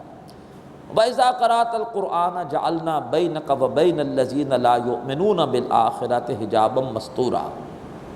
اور جب اے نبی آپ قرآن مجید پڑھتے ہیں صلی اللہ علیہ وسلم، تو ہم آپ کے اور ان لوگوں کے درمیان جو آخرت پر ایمان نہیں رکھتے ایک چھپا ہوا پردہ ڈال دیتے ہیں۔ جس کا آخرت پر ایمان نہیں، جسے جواب دہی کا یقین نہیں، وہ قرآن سنے گا، اسے قرآن کا علم تو حاصل ہو جائے گا، عمل کی توفیق کبھی نصیب نہیں ہوگی۔ عمل تو وہی کرے گا جس کو یقین ہو کہ عمل کی جواب دہی ہونی ہے، اللہ تعالیٰ کے ہاں باس پرس ہونی ہے۔ تو لہٰذا اگر عمل کی توفیق نہیں تو ہدایت سے محرومی ہے۔ بہت سارے ایسے پروفیسر ہیں امریکہ اور یورپ کی یونیورسٹیوں میں جو کہ اسلامک اسٹڈیز پڑھاتے ہیں، قرآن پڑھاتے ہیں، حدیث پڑھاتے ہیں، بڑی نالج ہے، کافر کی کافری، عیسائی کی عیسائی۔ اللہ تبارک و تعالیٰ نے ان کو ہدایت نہیں دی، علم مل گیا، ہدایت نہیں ملی۔ تو فرمایا کہ ایمان بالآخرت ضروری ہے ہدایت کے لیے، اسی لیے سورہ بقرہ میں شروع میں ہم نے پڑھا کہ ہدایت ہے قرآن متقیوں کے لیے، اور اس میں آخری صفت آئی ان کو ہدایت ملے گی وَبِالْآخِرَةِ هُمْ يُوقِنُونَ، جو آخرت پر یقین رکھتے ہیں، غیب پر ایمان رکھتے ہیں۔ اے نبی آپ پر جو کتاب نازل اس پر ایمان رکھتے ہیں۔ آخرت کے بارے میں ایمان کا لفظ نہیں ہے، یقین کا لفظ ہے۔ تو جس کو یقین ہو کہ مرنے کے بعد حساب کتاب ہونا ہے، وہ جب قرآن پڑھے گا تو اس کو ہدایت ملے گی، اس کی زندگی بدل جائے گی۔ وَجَعَلْنَا عَلَىٰ قُلُوبِهِمْ أَكِنَّةً، اور ہم نے ان کے دلوں پر ڈال رکھے ہیں پردے، أَن يَفْقَهُوا، کہ وہ قرآن کو سمجھیں، وَفِي آذَانِهِمْ وَقْرًا، اور ان کے کانوں میں بوجھ ہے۔ وَإِذَا ذَكَرْتَ رَبَّكَ فِي الْقُرْآنِ وَحْدَهُ، اور جب آپ قرآن مجید میں ذکر کرتے ہیں اپنے رب کا اس کی توحید کے ساتھ، وَلَّوْا عَلَىٰ أَدْبَارِهِمْ نُفُورًا، تو وہ پیٹھے پھیر کر نفرت کے ساتھ بھاگتے ہیں، انہیں مزہ نہیں آتا۔ ہاں اللہ کے ساتھ کوئی اولیاء اللہ کی کرامات بھی بیان ہو تو پھر ان کے دل کی کری کھل جاتی ہے، پھر بڑے خوش ہوتے ہیں۔ خالص توحید بیان ہو تو مزہ نہیں آتا۔ فرمایا جب اللہ کا آپ ذکر کرتے ہیں خالص اس کی توحید کے ساتھ، وَلَّوْا عَلَىٰ أَدْبَارِهِمْ نُفُورًا، تو وہ پیٹ پھیر کر بھاگتے ہیں نفرت کے ساتھ۔ نَحْنُ أَعْلَمُ بِمَا يَسْتَمِعُونَ بِهِ إِذْ يَسْتَمِعُونَ إِلَيْكَ، ہم خوب جانتے ہیں اے نبی کہ وہ کیا سن رہے ہوتے ہیں جب وہ آپ کے پاس آ کر بیٹھ کر بظاہر توجہ سے سنتے ہیں۔ سرداران قریش بن کے بیٹھتے ہیں آپ کے سامنے لوگوں پر تاثر دینے کے لیے کہ ہم تو سننے کے لیے گئے تھے، ہمیں وہاں کچھ ملا ہی نہیں۔ ہم خوب جانتے ہیں اے نبی وہ کیا سنتے ہیں جب وہ آپ کے پاس سننے کے لیے آتے ہیں۔ وَإِذْ هُمْ نَجْوَىٰ، اور جب یہ بدبخت باہر جا کر آپس میں سرگوشیاں کرتے ہیں۔ اِذْ يَقُولُ الظَّالِمُونَ، جب یہ ظالم کہتے ہیں، إِن تَتَّبِعُونَ إِلَّا رَجُلًا مَسْحُورًا، ارے تم لوگ پیروی نہیں کر رہے مگر ایک سحر زدہ انسان کی، محمد پہ کسی نے جادو کر دیا ہے، معاذ اللہ معاذ اللہ، اور تم ان کی پیروی کر رہے ہو۔ انظر کیف ضربوا لک الامثال، اے نبی دیکھے تو صحیح آپ کے بالی کیسی، آپ کے بارے میں کیسی مثالیں بیان کر رہے ہیں۔ فضلوا، پس وہ بھٹک چکے، فلا یستطیعون سبیلا، اور پھر اب وہ صحیح راستے کو نہیں پا سکتے۔ وقالوا اذا كنا عظاما ورفاتا، اور وہ کہتے ہیں کہ جب ہم ہو جائیں گے ہڈیاں اور چورا چورا، انا لمبعوثون خلقا جدیدا، تو کیا ہمیں ایک نئی تخلیق میں دوبارہ زندہ کیا جائے گا؟ یہ ان کا پہلا سوال کہ کیا دوبارہ زندہ کیا جائے گا؟ قل کونوا حجارۃ او حدیدا، اے نبی جواب دیجئے کہ تم ہو جاؤ پتھر یا لوہا، او خلقا مما یکبر فی صدورکم، ایسی تخلیق کی صورت اختیار کر لو جو تمہارے سینوں میں اس سے بھی زیادہ بڑی ہے، کوئی بھی شکل اختیار کر لو، اللہ تعالیٰ تمہیں دوبارہ زندہ کرے گا۔ فَسَيَقُولُونَ مَن يُعِيدُنَا، اب دوسرا سوال، اچھا پھر وہ پوچھتے ہیں کہ کون ہمیں زندہ کرے گا؟ قُلِ الَّذِي فَطَرَكُمْ أَوَّلَ مَرَّةٍ، کون ہمیں دوبارہ لوٹائے گا؟ قل الذی فطرکم اول مرہ، اے نبی کہیے کہ تمہیں وہ دوبارہ زندہ کرے گا، پیدا کرے گا جس نے تمہیں پہلی بار بنایا تھا۔ پہلی بار تم تھے ہی نہیں، تمہیں بنا دیا۔ اب تو تمہاری ہڈیاں تو ہیں، کچھ چورا چورا تو ہے، اب تو بنانا آسان ہے۔ فَسَيُنْغِضُونَ إِلَيْكَ رُؤُوسَهُمْ، تو پھر وہ اے نبی آپ کے سامنے بڑی جھنجھلاہٹ کے ساتھ اپنے سروں کو مٹکاتے ہیں، ناگواری کے ساتھ۔ اور تیسرا سوال پوچھتے ہیں وَيَقُولُونَ مَتَىٰ هُوَ، پھر وہ پوچھتے ہیں کہ ایسا کب ہوگا؟ قُلْ عَسَىٰ أَن يَكُونَ قَرِيبًا، اے نبی ان سے کہیے کہ ممکن ہے کہ وہ قریب ہی ہو۔ یوم یدعوکم، اس روز اللہ تعالیٰ تمہیں پکارے گا، فتستجیبون بحمدہ، اور تم اللہ کی پکار پہ لبیک کہو گے اس کی حمد کے ساتھ، وتظنون، اور تم یہ گمان کرو گے، الا بستم الا قلیلا، کہ تم دنیا میں نہیں رہے مگر یہ ہے کہ بہت تھوڑا عرصہ۔ اب جب اس قسم کے بیکار قسم کے سوالات ہوں تو غصہ تو آ جاتا ہے اہل حق کو۔ اللہ تعالیٰ منع فرما رہا ہے صحابہ کرام کو غصہ مت کرو، اس سے شیطان کو اپنا کام دکھانے کا موقع ملے گا اور یہ بدبخت اور زیادہ مشتعل ہوں گے۔ وَقُلْ لِعِبَادِي يَقُولُ الَّتِي هِيَ أَحْسَنُ، اے نبی کہیے میرے بندوں سے کہ ایسی بات کریں جو بہت ہی اچھی ہے، برداشت کریں، ان کے اس قسم کی بحث کو برداشت کریں، اس پہ ریئیکٹ نہ کریں۔ إِنَّ الشَّيْطَانَ يَنزَغُ بَيْنَهُمْ، بے شک شیطان ہے جو ان کے درمیان پھوٹ ڈالنا چاہتا ہے۔ إِنَّ الشَّيْطَانَ كَانَ لِلْإِنسَانِ عَدُوًّا مُبِينًا، بے شک شیطان انسان کا کھلا دشمن ہے۔ ربکم اعلم بکم، اور تمہارا رب تمہارے حال سے خوب واقف ہے۔ ان یشاء یرحمکم، اگر وہ چاہے تو تم پر رحم کرے، او ان یشاء یعذبکم، اور اگر وہ چاہے تو تمہیں عذاب دے۔ وما ارسلناک علیہم وکیلا، اے نبی صلی اللہ علیہ وسلم ہم نے آپ کو ان پر ذمہ دار بنا کر نہیں بھیجا۔ وربک اعلم بمن فی السماوات والارض، اور اے نبی آپ کا رب جانتا ہے ان تمام مخلوقات کو جو آسمانوں میں ہیں اور زمین میں ہیں۔ وَلَقَدْ فَضَّلْنَا بَعْضَ النَّبِيِّينَ عَلَى بَعْضٍ، اور ہم نے انبیاء میں سے بعض کو بعض پر فضیلت دی۔ وَآتَيْنَا دَاوُودَ زَبُورًا، اور حضرت داؤد علیہ السلام کو تو ہم نے زبور عطا کی۔ قُلِ ادْعُوا الَّذِينَ زَعَمْتُم مِّن دُونِهِ، اے نبی ان سے کہیے کہ پکارو ان ہستیوں کو اللہ کے سوا جن کے بارے میں تمہیں بڑا اعتماد ہے کہ وہ تمہاری دعائیں سنتی ہیں، تمہاری مدد کر سکتی ہیں۔ فرمایا قُلِ ادْعُوا الَّذِينَ زَعَمْتُم مِّن دُونِهِ، پکارو ان ہستیوں کو جن پر تمہیں اللہ کے سوا بڑا زوم ہے، اعتماد ہے۔ فَلَا يَمْلِكُونَ كَشْفَ الضُّرِّ عَنْكُمْ وَلَا تَحْوِيلًا، وہ نہ تم سے کسی تکلیف کو دور کر سکتی ہیں اور نہ ہی تم سے کسی تکلیف کو وقتی طور پر ٹال سکتی ہیں۔ وہ ہستیاں جن کو تم اللہ کے سوا پکارتے ہو، چاہے وہ فرشتے ہوں، چاہے وہ اولیاء اللہ ہوں، ان کا اپنا معاملہ کیا ہے؟ اولئک الذین یدعون، وہ تو خود اللہ تعالیٰ کو پکارنے والی ہستیاں ہیں۔ فرشتے اللہ سے دعائیں کر رہے ہیں، اللہ کے نیک بندے اولیاء اللہ خود اللہ سے دعائیں کرتے ہیں۔ یبتغون الی ربہم الوسیلہ، وہ اپنے رب کی قربت کی تلاش میں ہیں، چاہتے ہیں کہ اللہ کی قربت ملے۔ ایہم اقرب، کہ ان میں سے کون اللہ کے زیادہ قریب ہے۔ وَيَرْجُونَ رَحْمَتَهُ، اور وہ اللہ تعالیٰ کی رحمت کے امیدوار ہیں۔ وَيَخَافُونَ عَذَابَهُ، اور وہ اللہ تعالیٰ کے عذاب سے ڈرتے ہیں۔ إِنَّ عَذَابَ رَبِّكَ كَانَ مَحْذُورًا، بے شک اے نبی آپ کے رب کا عذاب ایسا ہے کہ اس سے ڈرا جائے۔ وَإِن مِّن قَرْيَةٍ إِلَّا نَحْنُ مُهْلِكُوهَا قَبْلَ يَوْمِ الْقِيَامَةِ، اور کوئی بھی بستی ایسی نہیں ہے مگر یہ ہے کہ ہم اسے ہلاک کرنے والے ہیں قیامت سے پہلے پہلے۔ اس پوری دنیا پر ایک تباہی آئے گی۔ کَلَّا إِذَا دُکَّتِ الْأَرْضُ دَکًّا دَکًّا، ہرگز نہیں، اس زمین کو کوٹ کوٹ کے بالکل برابر کر دیا جائے گا۔ تو فرمایا کوئی بھی بستی ایسی نہیں ہے مگر یہ کہ ہم اسے تباہ کرنے والے ہیں قیامت کا دن آنے سے پہلے پہلے۔ او مُعَذِّبُوهَا عَذَابًا شَدِيدًا، یا ہم اسے عذاب دینے والے ہیں شدید عذاب۔ کَانَ ذَلِكَ فِي الْكِتَابِ مَسْطُورًا، اور یہ بات کتاب میں پہلے سے لکھی ہوئی ہے۔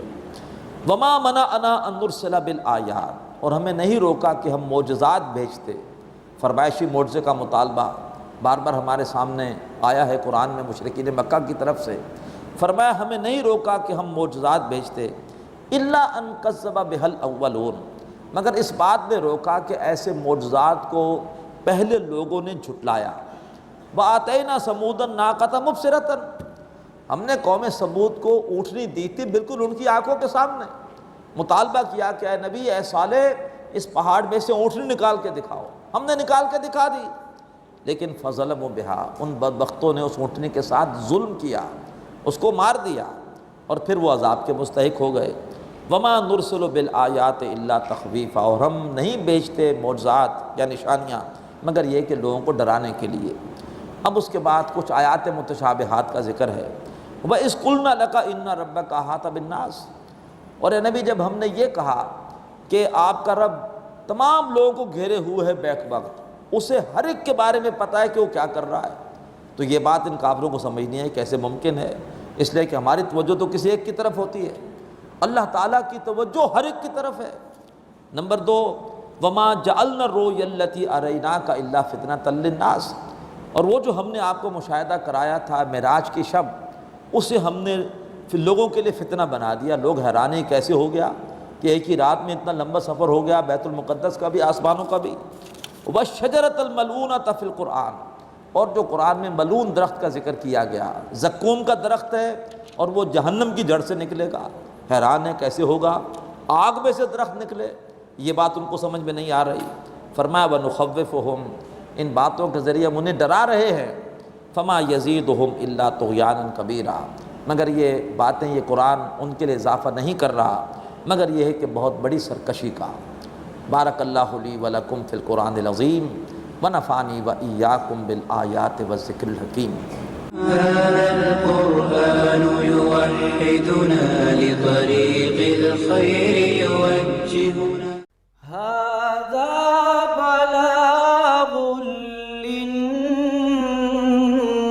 للناس، یہ قرآن لوگوں کے لیے اللہ کا پیغام ہے۔ هذا القرآن يوحدنا لطريق الخير يوجهنا الله تعالى أنزله ورسول الله معلم نحمدہ ونصلی علی رسولہ الکریم، اما بعد فاعوذ باللہ من الشیطان الرجیم، بسم اللہ الرحمن الرحیم۔ وَإِذْ قُلْنَا لِلْمَلَائِكَةِ اسْجُدُوا لِآدَمَ فَسَجَدُوا إِلَّا إِبْلِيسَ قَالَ أَسْجُدُ لِمَنْ خَلَقْتَ طِينًا۔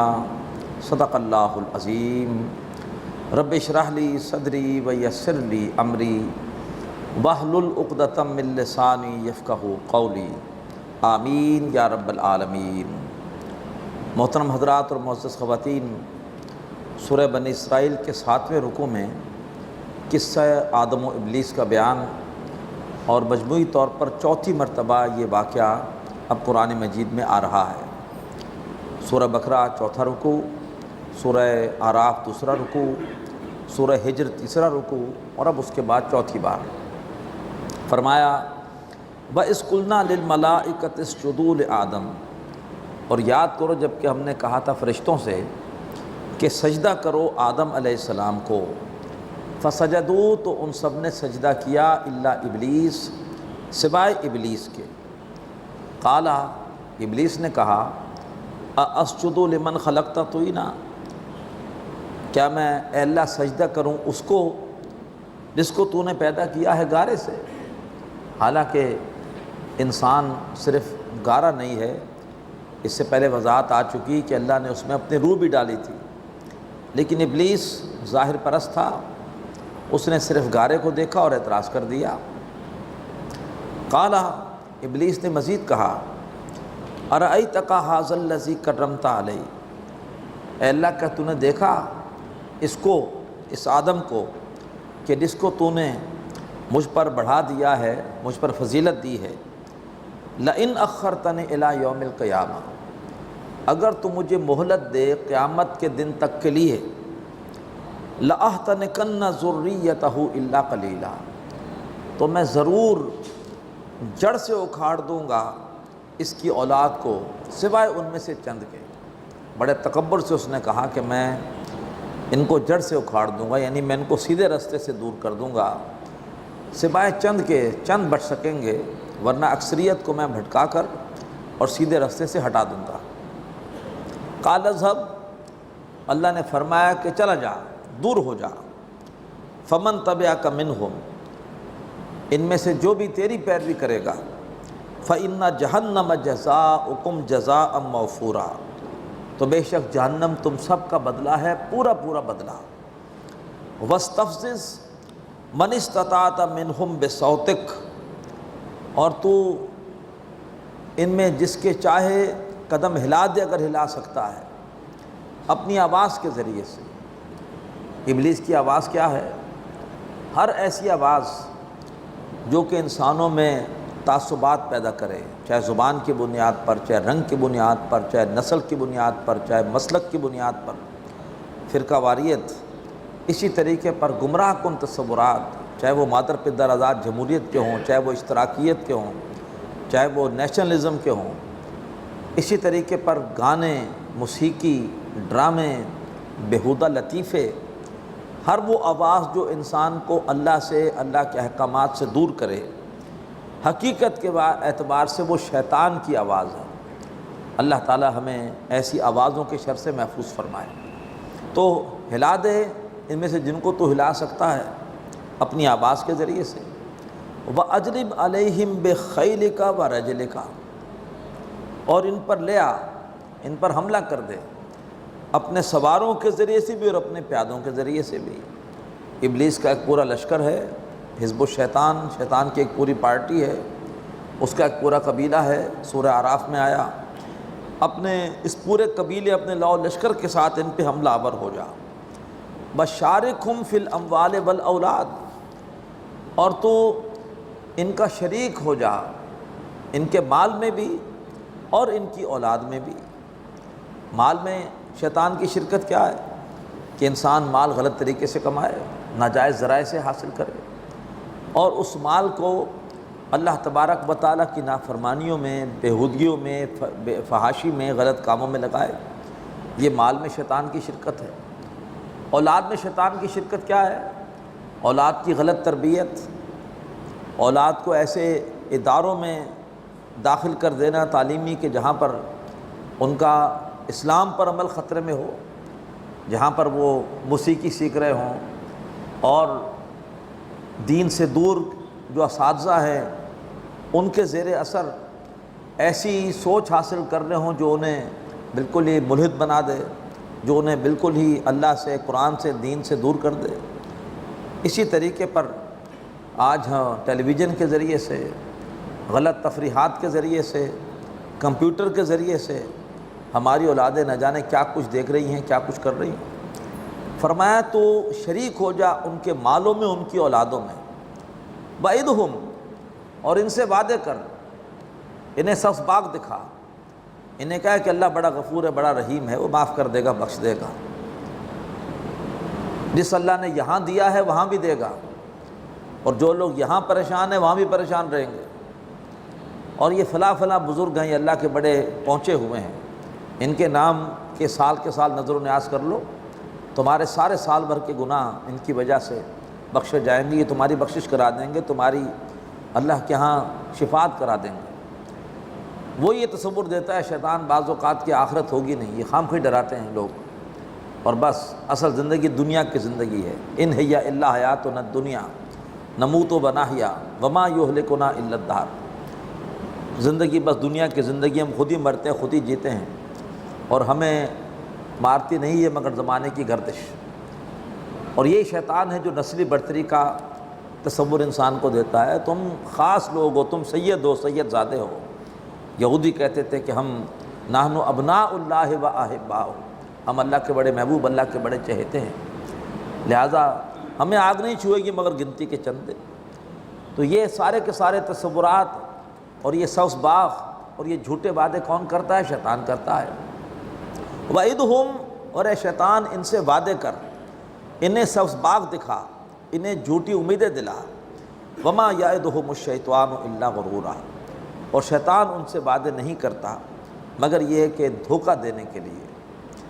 إِنَّ عِبَادِي لَيْسَ لَكَ عَلَيْهِمْ سُلطان، بے شک جو میرے بندے ہیں، اے ابلیس تیرا ان پر کوئی اختیار نہیں ہوگا۔ اللہ ہمیں اپنے بندوں میں شامل فرمائے۔ وَكَفَىٰ بِرَبِّكَ وَكِيلًا، اور اے نبی صلی اللہ علیہ وسلم آپ کا رب کافی ہے بطور کارساز۔ ربکم الذی یسجی لکم الفلک فی البحر، تمہارا رب تو وہ ہے کہ جو تمہارے لیے چلاتا ہے کشتیوں کو دریاؤں میں، سمندروں میں۔ کیوں؟ لِتَبْتَغُوا مِن فَضْلِهِ، تاکہ تم اللہ تعالیٰ کے فضل میں سے تلاش کر سکو۔ بہت ساری ہماری تجارتی سرگرمیاں ہوتی ہی بحری سفر سے ہیں، سمندر کے ذریعے کشتیوں، سمندروں میں سفر کشتیوں کے ذریعے۔ اِنَّهُ كَانَ بِكُمْ رَحِيمًا، بے شک وہ اللہ تمہارے حق میں بہت رحم کرنے والا ہے۔ وَإِذَا مَسَّكُمُ الضُّرُّ فِي الْبَحْرِ، تو جب تمہیں دریا میں کوئی آفت آ چھوتی ہے، تمہاری کشتی ڈولتی ہے، طوفان آتا ہے، ضَلَّ مَن تَدْعُونَ إِلَّا إِيَّاهُ، تو تم بھول جاتے ہو جن کو بھی تم پکارتے ہو سوائے اللہ کے، سوائے اللہ کے تمہیں اور کوئی یاد نہیں آتا۔ پسی ہوئی گوٹ صرف اللہ ہی نکال سکتا ہے، تو لہٰذا صرف اللہ کو پکارتے تھے۔ فَلَمَّا نَجَّاكُمْ إِلَى الْبَرِّ آنَسْتُمْ، پھر جب اللہ تعالیٰ تمہیں بچا کر لے آتا ہے خشکی پر تو تم پھر دوبارہ پھر جاتے ہو، دوبارہ اپنے شریکوں کو پکارنا شروع کر دیتے ہو۔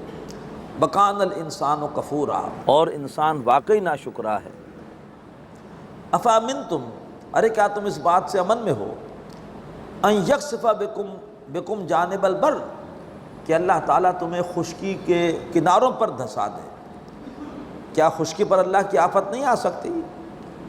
آسودہ ساحل تو ہے مگر شاید کہ تجھے معلوم نہیں، ساحل سے بھی موجیں اٹھتی ہیں، خاموش بھی طوفان ہوتے ہیں، تو ساحل پر کیا تم اللہ تعالیٰ کی آفتوں سے پکڑ سے بچ گئے؟ اللہ تعالیٰ تمہیں ساحل پر بھی خشکی پر بھی دھسا سکتا ہے۔ او یرسل علیکم حاصبا، یا اللہ تعالیٰ تم پر خشکی پر ہی ایک تیز ہوا بھیج دے، ایک تیز آندھی بھیج دے۔ ثم لا تجد لکم وکیلا، اور پھر تم اپنے لیے کوئی بھی کارساز نہ پاؤ جو تمہاری بگڑی بنا سکے۔ ام امنتم، ارے کیا تم اس بات سے امن میں ہو، ان یعیدکم فیہ تارۃ اخری، کہ اللہ تعالیٰ تمہیں دوبارہ لے جائے دریا میں، فیرسل علیکم قاصفا من الریح، اور پھر تمہارے اوپر چھوڑ دے ایک سخت ہوا کا جھونکا، فیغرقکم بما کفرتم، اور تمہیں ڈبو دے تمہاری ناشکری کی وجہ سے۔ ثم لا تجد لکم علینا بہ تبیعا، اور پھر تم اپنے لیے ہمارے مقابلے میں کوئی بھی پوچھنے والا، باز پرس کرنے والا نہ پاؤ، کہ کوئی اللہ سے جا کر پوچھ لے کہ ہمارے اس آدمی کے ساتھ کیا ہوا۔ بڑی اہم آیت آ رہی ہے۔ اللہ تعالیٰ نے قرآن مجید میں جو انسانیت پر احسانات کیے ہیں، ان میں سے ایک احسان یہ بھی کیا کہ انسان کے اعلیٰ مقام سے اس کو آگاہ کیا۔ اللہ نے انسان کو زمین میں خلافت دی ہے، اور اللہ نے انسان کو زمین میں تمام مخلوقات پر فضیلت دی ہے۔ فرمایا وَلَقَدْ كَرَّمْنَا بَنِي آدم، ہم نے بنی آدم پر بڑا کرم کیا۔ وَحَمَلْنَاهُمْ فِي الْبَرِّ وَالْبَحْرِ، اور ہم ہی بنی آدم کو، آدم علیہ السلام کے بیٹوں کو اٹھائے پھرتے ہیں خشکی میں بھی اور سمندر میں بھی۔ وہ بظاہر سفر کر رہے ہوتے ہیں سواریوں پر، وہ سواریاں کس نے بنائی ہیں؟ ہم نے بنائی ہیں۔ اور اب تو ہم کہہ سکتے ہیں کہ اللہ تعالیٰ ہمیں خشکی میں بھی اٹھائے پھرتا ہے، سمندر میں بھی، فضا میں بھی۔ وَرَزَقْنَاهُم مِّنَ الطَّيِّبَاتِ، اور ہم نے ان کو رزق دیا ہے پاکیزہ۔ ذرا غور کیجئے، انسان کیا کھاتے ہیں، اس کے مقابلے میں جانور کیا کھاتے ہیں، کتنا بڑا فرق ہے۔ بالکل جو ہے وہ بعض چیزیں گل سڑ جاتی ہیں، جانور کھا رہے ہوتے ہیں، انسان نہیں کھا سکتا۔ انسان کو اللہ تعالیٰ نے پاکیزہ چیزیں دی ہیں کھانے کے لیے۔ واحد انسان ہے جو مختلف چیزوں کو ملا کر نئے نئے ذائقے بناتا ہے۔ کیا اور کوئی مخلوق ایسا کر سکتی ہے؟ نہیں کر سکتی۔ یا تو آپ اسے جو دیں گے وہ کھا لے گی، اور خود ایک ہی چیز ہوگی اسے کھاتی رہے گی۔ لیکن انسان کو اللہ تبارک و تعالیٰ نے کیسی صلاحیت دی ہے، کیسے ذائقے بنانے کا ڈھنگ دیا۔ وَفَضَّلْنَاهُمْ عَلَىٰ كَثِيرٍ مِّمَّنْ خَلَقْنَا تَفْضِيلًا، اور ہم نے ان کو جو بہت سی مخلوق ہم نے بنائی ہے اس پر فضیلت دی ہے۔ یہ ہے انسانیت پر اللہ کا احسان کہ تمام مخلوقات میں انسان اوپر ہے۔ بہت بڑی انسانیت کی توہین ہے، تذلیل ہے کہ انسان اپنی جیسی دوسری مخلوقات کو سجدہ کرنا شروع کر دے، ان کو اپنا معبود بنانا شروع کر دے، سورج کو، چاند کو، درختوں کو، آگ کو۔ تذلیل ہے انسانیت کی۔ اللہ نے انسان کو عزت دی ہے۔ یوم ندعو کل اناس بامامہم، اس روز ہم تمام لوگوں کو بلائیں گے ان کے نام اعمال کے ساتھ۔ امام کا ایک مطلب لیڈر بھی ہوتا ہے اور ایک اس کا مطلب ہے نام اعمال بھی۔ سورہ یاسین میں آتا ہے بَكُلَّ شَيْءٍ أَحْصَيْنَاهُ فِي إِمَامٍ مُبِينٍ، ہر چیز کو لکھ رکھا ہے کھلی کتاب میں۔ تو روز قیامت تمام انسانوں کو ہم بلائیں گے ان کے لیڈروں کے ساتھ، یہ مفہوم بھی صحیح ہے۔ فرعون کے پیروکار فرعون کے ساتھ آئیں گے، نمرود کے پیروکار نمرود کے ساتھ آئیں گے۔ سورہ ہود میں آتا ہے کہ فرعون اپنی قوم کے آگے آگے آئے گا اور انہیں آ کر جہنم میں اتار دے گا۔ تو جس کو ہم لیڈر مانتے ہیں روز قیامت ہمارا انجام اسی کے ساتھ ہوگا۔ اب یہ طے کر لیں کہ لیڈر ہمارا دنیا دار ہے یا اللہ والا ہے۔ اور یہ بھی مفہوم ہے کہ اس روز ہم تمام انسانوں کو بلائیں گے ان کے نام اعمال کے ساتھ۔ فمن اوتیا کتابہ بیمینہ، تو جس کو اس کی کتاب اس کا نام اعمال دیا گیا اس کے دائیں ہاتھ میں، فاولئک یقرؤون کتابہم، تو وہ اپنا نام اعمال خوشی خوشی پڑھ رہے ہوں گے۔ ولا یظلمون فتیلا، اور ان کے ساتھ تاگے کے برابر بھی زیادتی نہیں کی جائے گی۔ اللہ تبارک و تعالی ہمیں یہ نعمت عطا فرمائے۔ اس کے برعکس ومن کان فی ھذہ اعمیٰ، جو شخص اس دنیا میں اندھا ہے، اندھے سے مراد یہ نہیں کہ اس کی آنکھیں نہیں ٹھیک نہیں ہیں، مراد یہ ہے کہ جان بوجھ کے اندھا بنا ہوا ہے، سب کچھ دیکھنے کے باوجود اللہ کو نہیں پہچان رہا، ڈھونڈنے والا ستاروں کی گزرگاہوں کا، اپنے افکار کی دنیا میں سفر کر نہ سکا، اپنی حکمت کے خم و پیچ میں الجھا ایسا، آج تک فیصلہ نفع و ضرر کر نہ سکا، جس نے سورج کی شعاؤں کو گرفتار کیا، زندگی کی شب تاریک سحر کر نہ سکا، بہت کچھ دیکھ رہا اس نے کائنات میں، اللہ کو نہیں پہچانا، ایٹمی قوت دیکھ لی اس نے ایٹم میں، لیکن یہ قوت رکھی کس نے، اس نے نہیں پہچانا، اندھا ہے اندھا۔ پیٹرول میں کیسی زبردست قوت ہے، یہ قوت پیدا کس نے کی ہے، اس کو نہیں پہچانا۔ اللہ تعالیٰ کی نعمتوں سے فائدہ اٹھاتا رہا، انہیں ڈسکور کرتا رہا، انہیں قابو میں لاتا رہا، ان سے ایجادات بناتا رہا، لیکن یہ ہے کہ جو اصل خالق ہے اس کا ذکر نہیں ہے۔ جو یہاں اندھا ہے فہو فی الآخرۃ اعمیٰ، وہ آخرت میں بھی اندھا اٹھایا جائے گا، وَأَضَلُّ سَبِیلًا، اور وہ بھٹکا ہوا ہوگا راستے کے اعتبار سے۔ بڑا نازک مقام آ رہا ہے، اور یہ بھی اب کلائمیکس ہے اس پورے مضمون کا۔ اس سے پہلے بھی یہ مضمون آتا رہا ہے۔ مشرکین مکہ اللہ کے رسول سے کہتے تھے کہ ذرا آپ اس قرآن مجید کو بدل دیں، اس قرآن کی جگہ کوئی اور قرآن لے آئیں۔ سورہ بنی اسرائیل کی خاص بات کہ اس میں بعض مضامین اپنے کلائمیکس پر آئے ہیں، جیسے دنیا کے طلبگاروں کے آخرت کے، یہ مضمون ہم نے پڑھا اپنے کلائمیکس پر دوسرے رکوع میں۔ اسلام کی معاشرتی ہدایت پہلے بھی بیان ہوئی ہیں، سورہ بقرہ آیت 83، سورہ نساء آیت 36، سورہ انعام آیت رکوع 19، سورہ بنی اسرائیل میں کلائمیکس پر ہے۔ والدین کے حقوق کا بیان یہاں کلائمیکس پر ہے۔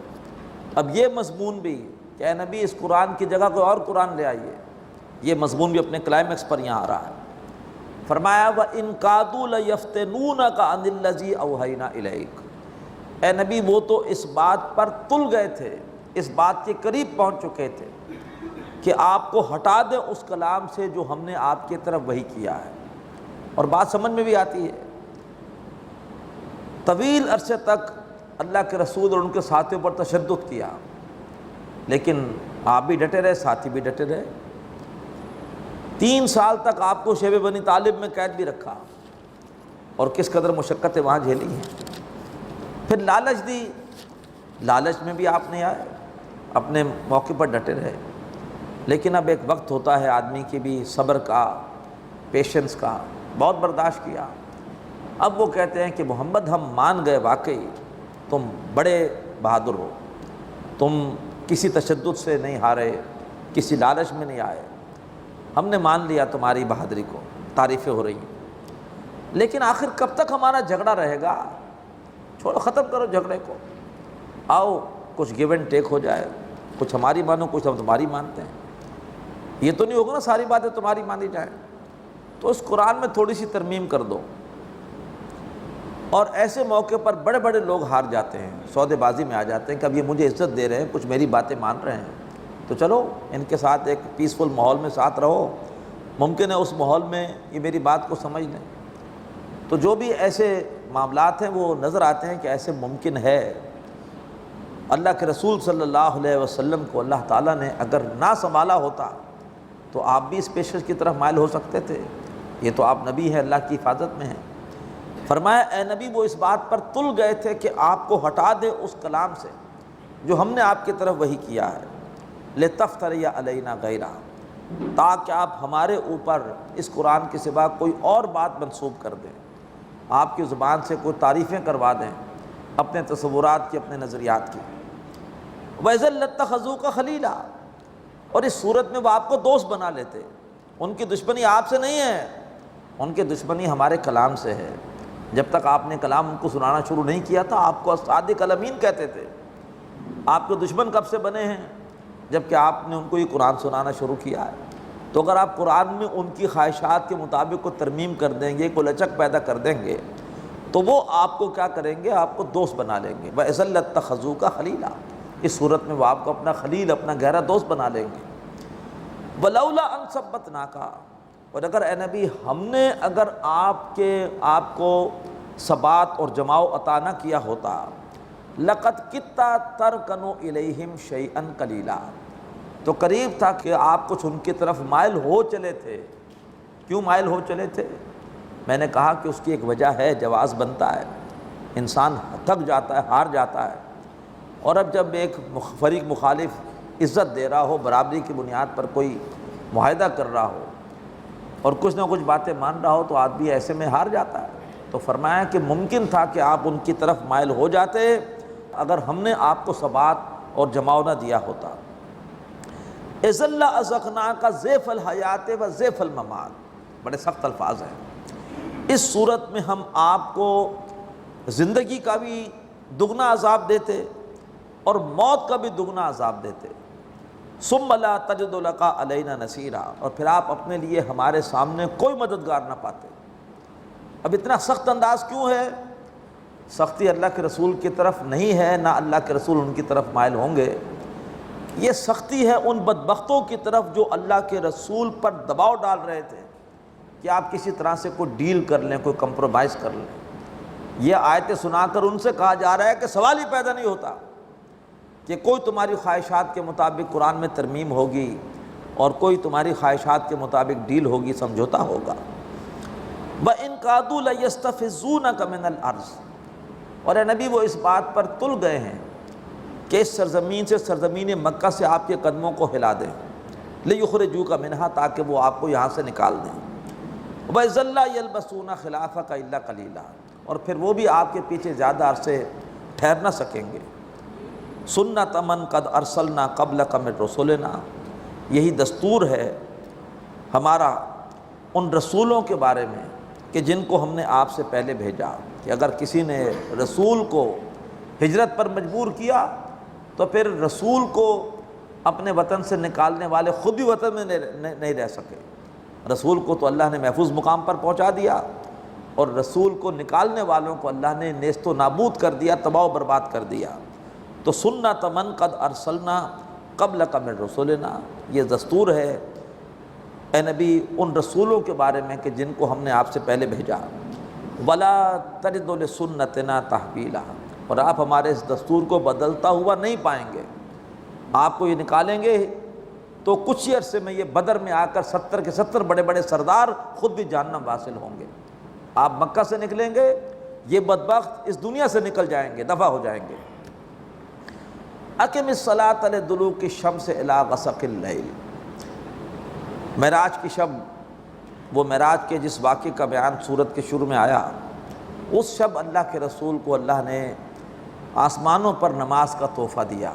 اس نماز کا ذکر، اقم الصلاۃ لدلوک الشمس الی غسق اللیل، اے نبی صلی اللہ علیہ وسلم نماز قائم کیجئے سورج کے ڈھلنے سے لے کر رات کے چھا جانے تک.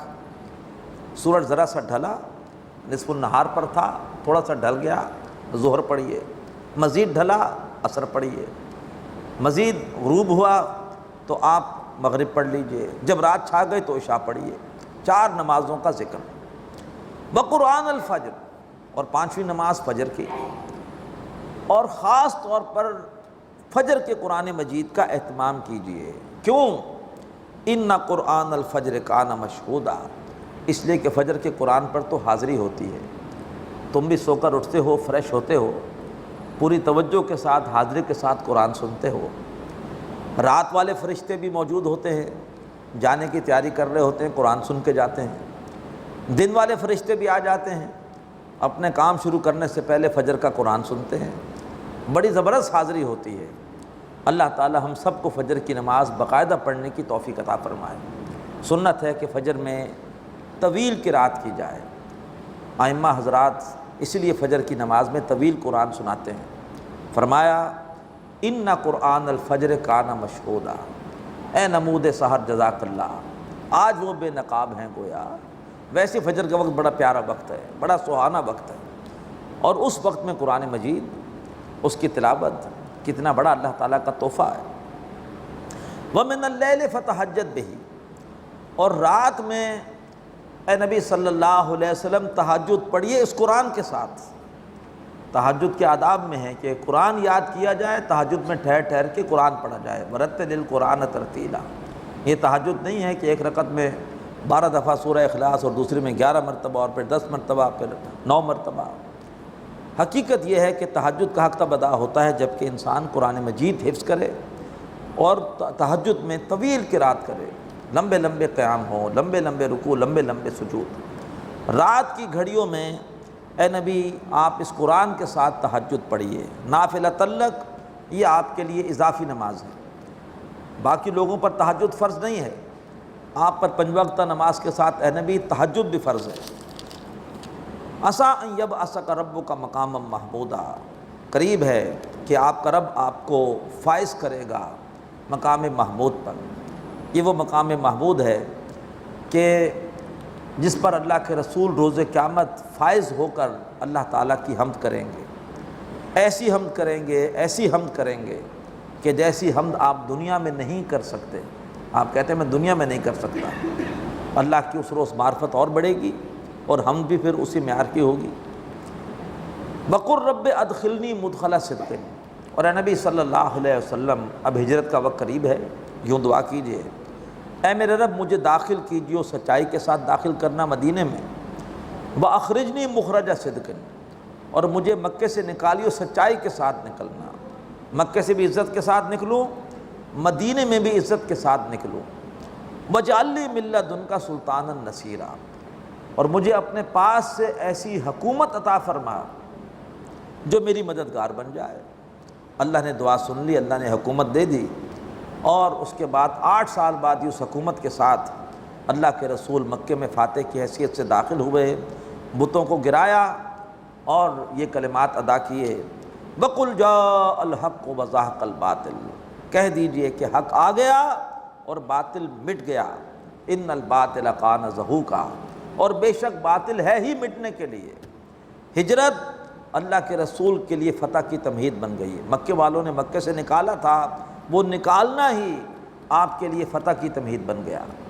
اقول قولی ھذا واستغفر اللہ لی ولکم ولسائر المسلمین والمسلمات۔ هذا القرآن يوحدنا لطريق الخير يوجهنا، هذا بلاغ للناس، یہ قرآن لوگوں کے لیے اللہ کا پیغام ہے۔ هذا القرآن يوحدنا لطريق الخير يوجهنا، الله تعالى أنزله ورسول الله معه، نحمدہ ونصلی علی رسولہ الکریم، اما بعد فاعوذ باللہ من الشیطان الرجیم، بسم اللہ الرحمن الرحیم، وَنُنَزِّلُ مِنَ الْقُرْآنِ مَا هُوَ شِفَاءٌ وَرَحْمَةٌ لِّلْمُؤْمِنِينَ وَلَا يَزِيدُ الظَّالِمِينَ إِلَّا خَسَارًا۔ صدق اللہ العظیم۔ رب اشرح لی صدری ویسر لی امری واحلل عقدۃ من لسانی یفقہوا قولی، آمین یا رب العالمین۔ بعض نعمتیں بہت اونچی ہیں، بہت اونچی ہیں، لیکن ساتھ ہی بہت نازک بھی ہیں۔ جیسے رسول امت کے لیے رحمت ہوتے ہیں، لیکن اگر رسول آنے کے بعد بھی لوگوں نے ان کی بات نہیں مانی تو پھر وہ لوگ عذاب کے مستحق ہو جاتے ہیں۔ اسی صورت میں آیا وما کننا معذبین حتی نبعث رسولا، اور ہم عذاب دینے والے نہیں ہیں مگر اس سے پہلے رسول بھیجتے ہیں۔ رسول آ کے بات پہنچانے کا حق ادا کرتے ہیں، پھر بھی قومیں نہیں مانتے، اس وقت عذاب آتا ہے۔ بے خبری میں اللہ تعالیٰ عذاب نہیں دیتا۔ تو رسول کی آمد ایک نازک معاملہ ہے۔ بالکل اسی طرح سے قرآن مجید کا معاملہ بھی بڑا نازک ہے۔ قرآن مجید کی اگر قدر کی جائے گی اللہ تبارک و تعالیٰ عزت دے گا، قرآن مجید کی ناقدری کی جائے گی اللہ تعالیٰ ذلیل کر دے گا۔ اِنَّهُ لَقَوْلٌ فَصْلٌ، یہ قرآن فیصلہ کن کتاب ہے۔ اِنَّ اللَّهَ يَرْفَعُ بِهَٰذَا الْكِتَابِ أَقْوَامًا وَيَضَعُ بِهِ آخَرِينَ، اس کتاب کی وجہ سے اللہ قوموں کو عروج دے گا، اس کتاب کو چھوڑنے کی وجہ سے ذلیل کر دے گا۔ یہی مضمون ہے جو سورہ بنی اسرائیل کے 9ویں رکوع میں ان الفاظ میں آ رہا ہے وَنُنَزِّلُ مِنَ الْقُرْآنِ مَا هُوَ شِفَاءٌ وَرَحْمَةٌ لِّلْمُؤْمِنِينَ، اور ہم نے قرآن مجید کی صورت میں وہ کتاب نازل کی ہے جو کہ مومنوں کے حق میں شفا بھی ہے، ان کے مسائل کا، پریشانیوں کا علاج بھی ہے، اور ان کے حق میں رحمت بھی ہے۔ لیکن وَلَا يَزِيدُ الظَّالِمِينَ إِلَّا خَسَارًا، یہ قرآن مجید اضافہ نہیں کرتا ظالموں کے لیے مگر خسارے کا۔ تو قرآن مجید کا معاملہ بڑا نازک ہے۔ اللہ تعالی ہمیں اس کتاب کی قدر کرنے کی توفیق عطا فرمائے۔ اسی سورہ مبارکہ کے شروع میں ہم نے پڑھا کہ اگر پھر سے عروج چاہیے تو قرآن مجید کے ساتھ اپنے تعلق کو مضبوط کرو، اس کو روزانہ پڑھو، سمجھ کے پڑھو، اس کی زبان کو سیکھو، اس کے علوم کو سیکھو، اس کے احکامات پر عمل کرو جہاں تک کر سکتے ہو، جہاں نہیں کر سکتے تمہارا اختیار نہیں ہے وہاں پر عمل کرانے کی سرتوڑ کوشش کرو۔ فرمایا ہم نے قرآن مجید کی صورت میں وہ کتاب نازل کی ہے کہ جو مومنوں کے حق میں شفا بھی ہے اور رحمت بھی ہے، لیکن جو لوگ قرآن مجید کے ساتھ ناانصافی کریں گے، اس کتاب کو اہمیت نہیں دیں گے، اس کتاب کو نہیں سمجھیں گے، اس کے لیے وقت فارغ نہیں کریں گے، ان کے لیے یہ کتاب اضافہ نہیں کرے گی مگر خسارے کا۔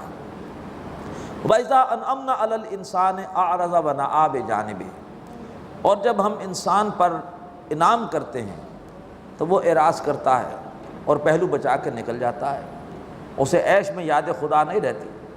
ظفر آدمی اس کو نہ جانیے گا، وہ کیسا ہی صاحب فہم و ذکا، جسے عیش میں یاد خدا نہ رہی، جسے تیش میں خوف خدا نہ رہا۔ تو عیش میں انسان اللہ کو یاد نہیں کرتا، چلا جاتا ہے پہلو بچا کر۔ وَإِذَا مَسَّهُ الشَّرُّ كَانَ يَئُوسًا، اور جب اس سے کوئی تکلیف پہنچتی ہے وہ بڑا مایوس ہو جاتا ہے، بجھ جاتا ہے، بجھ کے رہ جاتا ہے۔ قل، اے نبی کہہ دیجئے، کل یعمل علی شاکلتہ، ہر انسان عمل کر رہا ہے اپنی اپنی ڈھب پر۔ اللہ تبارک و تعالیٰ نے ہر ایک کو خاص حالات میں پیدا کیا ہے، اور انہی حالات کے حوالے سے اللہ تعالیٰ کو اس سے عمل مطلوب ہے۔ کسی کو پیدا کیا ہے بڑے اچھے دینی ماحول میں، والدین نیک ہیں، دیندار ہیں، اللہ تبارک و تعالیٰ اس سے زیادہ نیکی کی امید رکھتا ہے، کم نیکیاں کرے گا پھنس جائے گا۔ اور کسی کو اللہ نے پیدا کیا ہے بڑے مخالفانہ ماحول میں، والدین کی سوچ ہی دینی نہیں ہے، اس ماحول میں اگر اس نے تھوڑا سا بھی عمل کر لیا اللہ تبارک و تعالیٰ اس کی قدر کرے گا۔ تو کسی کو اللہ نے ذہین پیدا کیا ہے، کسی کو اللہ تعالیٰ نے کن ذہن بنایا ہے، کسی کو مالی اعتبار سے بڑی خوشحالی دی ہے، کوئی رکاوٹ ہی نہیں ہے دین پر عمل کے حوالے سے، کوئی بیچارہ 2 وقت کی روٹی اپنی حاصل کرنے میں بیچارہ مشقت میں ہے۔ تو ہر ایک کو اللہ تعالیٰ نے مختلف شاکلہ میں، مختلف حالات میں اللہ نے پیدا کیا ہے، اور اسی کے حساب سے اس کو عمل کرنا ہے۔ فَرَبُّكُمْ أَعْلَمُ بِمَنْ هُوَ أَهْدَىٰ سَبِيلًا، تو اے نبی آپ کا رب خوب جانتا ہے کہ کون ہے جو راستے کے اعتبار سے زیادہ ہدایت پر ہے۔ وَيَسْأَلُونَكَ عَنِ الرُّوحِ، اے نبی صلی اللہ علیہ وآلہ وسلم وہ آپ سے سوال کرتے ہیں روح کے بارے میں۔ یہودیوں نے یہ سوال پوچھوایا تھا آپ کے امتحان کے لیے کہ محمد کیا جواب دیتے ہیں، اور وہ خود بھی جانتے تھے کہ ایک سوال ایسا ہے جس کا جواب محمد نہیں دیں گے، وہ جانتے تھے کہ یہ جواب اللہ نے کسی کو نہیں بتایا۔ پوچھتے ہیں نبی آپ سے، مشرکین مکہ نے یہود کی طرف سے آ کر یہ سوال پوچھا آپ سے کہ روح کیا ہے؟ قل الروح من امر ربی، اے نبی کہیے کہ روح میرے رب کے حکم سے ہے، یا روح میرے رب کے عالم امر میں سے ہے۔ وما اوتیتم من العلم الا قلیلا، اور تمہیں علم میں سے نہیں دیا گیا مگر بہت تھوڑا۔ تمہیں ہر چیز کا علم حاصل نہیں ہو سکتا، ہر چیز نہیں سمجھ سکتے، تمہارا فہم محدود ہے، اس میں ہر چیز نہیں آ سکتی۔ وَلَئِن شِئْنَا لَنَذْهَبَنَّ بِالَّذِي أَوْحَيْنَا إِلَيْكَ، اور اگر اے نبی صلی اللہ علیہ وسلم ہم چاہیں تو ہم آپ کے پاس سے لے جائیں وہ کلام جو ہم نے آپ کی طرف وحی کیا ہے۔ یہ مشرکین مکہ اس قرآن مجید کی وجہ سے انتہائی پریشان ہیں، آپ سے کہتے ہیں اس قرآن مجید میں ترمیم کر دیں، تو اللہ چاہے تو اے نبی آپ کے پاس سے پورا وحی شدہ قرآن لے جائے۔ ثم لا تجد لک بہ علینا وکیلا، اور پھر آپ اپنے لیے ہمارے سامنے کوئی بھی کارساز نہ پائیں جو آپ کی مدد کر سکے۔ لیکن نہیں، ایسا نہیں ہوگا، الا رحمۃ من ربک، سوائے اس کے کہ آپ کے رب کی رحمت ہو۔ یہ آپ کے رب کی رحمت ہے کہ اللہ تعالیٰ آپ سے قرآن لے کر نہیں جائے گا، جو دولت اللہ نے آپ کو قرآن کی دی ہے وہ آپ کے پاس ہی رہے گی۔ کیوں؟ ان فضلہ کان علیک کبیرا، بے شک ہے نبی آپ پر جو اللہ تعالیٰ کا فضل ہے وہ تو بہت ہی بڑا ہے، بہت ہی بڑا ہے۔ سب سے زیادہ فضل اللہ نے اپنی مخلوقات میں اگر کسی پر کیا ہے تو کس پر کیا ہے؟ جناب نبی کریم صلی اللہ علیہ وآلہ وسلم پر۔ اب وہ چیلنج جو اس سے پہلے اس کا ذکر ہوتا رہا کہ اس جیسا قرآن لے آؤ، سمجھتے ہو کہ اللہ کا کلام نہیں ہے تو مقابلے میں اس جیسا کلام پیش کرو۔ قل لئن اجتمعت الانس والجن، اے نبی کہیے کہ اگر تمام انسان اور جن جمع ہو جائیں، الا اس بات پر کہ ان یاتوا بمثل ھذا القرآن، کہ وہ اس جیسا قرآن لے آئیں، سر جوڑ کے بیٹھ جائیں سارے انسان سارے جنات کہ ہم اس جیسا قرآن بنا لیں۔ فرمایا لا یاتون بمثلہ، اس قرآن جیسا کلام نہیں لا سکتے۔ ولو کان بعضهم لبعض ظہیرا، اگرچہ ان میں سے بعض کے مددگار کیوں نہ بن جائیں۔ وَلَقَدْ صَرَّفْنَا لِلنَّاسِ فِي هَذَا الْقُرْآنِ مِنْ كُلِّ مَثَلٍ، اور ہم نے اس قرآن میں لوگوں کے لیے ہر مثال بیان کر دی ہے۔ فَأَبَى أَكْثَرُ النَّاسِ إِلَّا كُفُورًا، تو لوگوں کی اکثریت نے انکار نہیں کیا مگر یہ ہے کہ ناشکری کرتے ہوئے۔ جانتے ہیں کہ یہ کلام اللہ تبارک و تعالیٰ کا ہے، لیکن اس کے باوجود ناشکری کرتے ہوئے، اس قرآن کی ناقدری کرتے ہوئے لوگوں نے ان مثالوں کا جن کے ذریعے سے اللہ نے باتیں سمجھائیں تھیں ان مثالوں کا انکار کر دیا، ان مثالوں کو، قرآن کی تعلیمات کو نہیں مانا۔ اب ایک پانچواں مضمون آ رہا ہے اپنے کلائمیکس پر۔ یہ مضمون بھی بار بار ہمارے سامنے اس سے پہلے آیا۔ پہلا مضمون کلائمیکس کا کیا تھا؟ اس سورہ مبارکہ میں اللہ تبارک و تعالی نے دنیا داروں اور آخرت طلبگاروں کے بارے میں فیصلہ کن بات کی، پھر معاشرتی ہدایات نمبر 2 کلائمیکس پر، پھر والدین کے حقوق کا بیان کلائمیکس پر، پھر اللہ کے رسول سے جو مطالبہ ہوتا تھا قرآن میں ترمیم کریں وہ بیان کلائمیکس پر۔ اب جو اللہ کے رسول سے مطالبہ ہوتا تھا کہ معجزہ دکھائیے، یہ مضمون بھی کلائمیکس پر آ رہا ہے۔ یہ ہے اس سورہ مبارکہ کی اہمیت۔ وقالو، اور وہ کہتے ہیں، لن نؤمن لک، اے محمد ہم تمہاری بات نہیں مانیں گے، حتی تفجر لنا من الارض ینبوعا، یہاں تک کہ تم ہمارے لیے زمین میں سے ایک چشمہ برآمد کر دو۔ او تکون لک جنۃ من نخیل وعنب، اور یا یہ ہے کہ تمہارے لیے ایک باغ ہو جائے پیدا اس مکے کی پہاڑی سرزمین میں، کھجور کا اور انگوروں کا۔ فتفجر الانہار خلالہا تفجیرا، اور تم اس باغ کے بیچوں بیچ ایک نہر چلا کر دکھا دو تاکہ باغ سیراب بھی ہوتا رہے۔ تو پہلا مطالبہ چشمہ جاری کر دو، دوسرا مطالبہ کھجور اور انگور کا باغ تمہارے لیے لگ جائے اور تم اس کے بیچوں بیچ ایک نہر جاری کر کے دکھاؤ۔ تیسرا مطالبہ او تسقط السماء کما زعمت علینا کسفا، یا یہ ہے کہ آسمان کو ٹکڑے ٹکڑے کر کے ہمارے اوپر گرا دو۔ چوتھا مطالبہ او تاتی باللہ والملائکۃ قبیلا، یا اللہ کو اور فرشتوں کو بالکل ہمارے سامنے لے آؤ، ہم اپنی آنکھوں سے دیکھیں، اللہ بھی آ جائے فرشتے بھی آ جائیں۔ پانچواں مطالبہ او یکون لک بیت من زخرف، اور یا یہ ہے کہ تمہارے لیے ایک گھر ہو جائے سونے کا محل تمہارا بن جائے۔ چھٹا مطالبہ ہم ہرگز تمہارے اس چڑھنے کو بھی نہیں مانیں گے، حتیٰ تنزل علینا کتابا نقرأہ، جب تک کہ تم یہاں تک کہ تم ایسی کتاب لے کر اترو کہ جس کو ہم اپنی آنکھوں سے دیکھ کے پڑھ لیں۔ ہمارے سامنے جاؤ اور قرآن لے کر ہمارے سامنے اترو، ایسی کتاب لاؤ جس کو کہ ہم پڑھ سکیں۔ کل اے نبی انہیں جواب دیجئے سبحان ربی، پاک تو ہے صرف میرا رب سب کچھ کر سکتا ہے۔ میں نے کب ایسے پاکی کے دعوے کیے ہیں کہ میں سب کچھ کر سکتا ہوں؟ پاک تو ہے صرف میرا رب۔ حل کنت الا بشر رسولا، میں نہیں ہوں مگر یہ کہ انسان۔ تو مجھ سے کیوں لمبے چوڑے مطالبے کر رہے ہو؟ میں نے دعوے کون سے کیے ہیں کوئی ما فوق الفطرت ہستی ہونے کے؟ میں نہیں ہوں مگر ایک انسان، اور دوسرا میرا دعویٰ یہ ہے کہ میں رسول ہوں۔ اللہ نے مجھے چنا ہے اور اللہ نے مجھے اپنی رسالت کے لیے پسند فرمایا ہے۔ حل کنت الا بشر رسولا، میں نہیں ہوں مگر انسان اور رسول۔ وما منع الناس ان یؤمنوا اذ جاءهم الہدی، اور نہیں روکا لوگوں کو کہ وہ ایمان لاتے جب کہ ان کے پاس ہدایت آئی۔ الا ان قالوا، مگر یہ کہ وہ کہنے لگے ابعث اللہ بشر رسولا، ارے کیا اللہ تعالیٰ نے انسان کو رسول بنا کر بھیجا ہے؟ قل لو کان فی الارض ملائکہ، اے نبی ان سے کہیے اگر زمین میں فرشتے بستے ہوتے، یمشون وہ چلتے پھرتے، مطمئنین اور پوری طرح سے اطمینان کے ساتھ یہاں آباد ہوتے، لنزلنا علیہم من السماء ملکا رسولا، ہم ضرور ان کے لیے آسمان سے فرشتہ رسول بھیج دیتے۔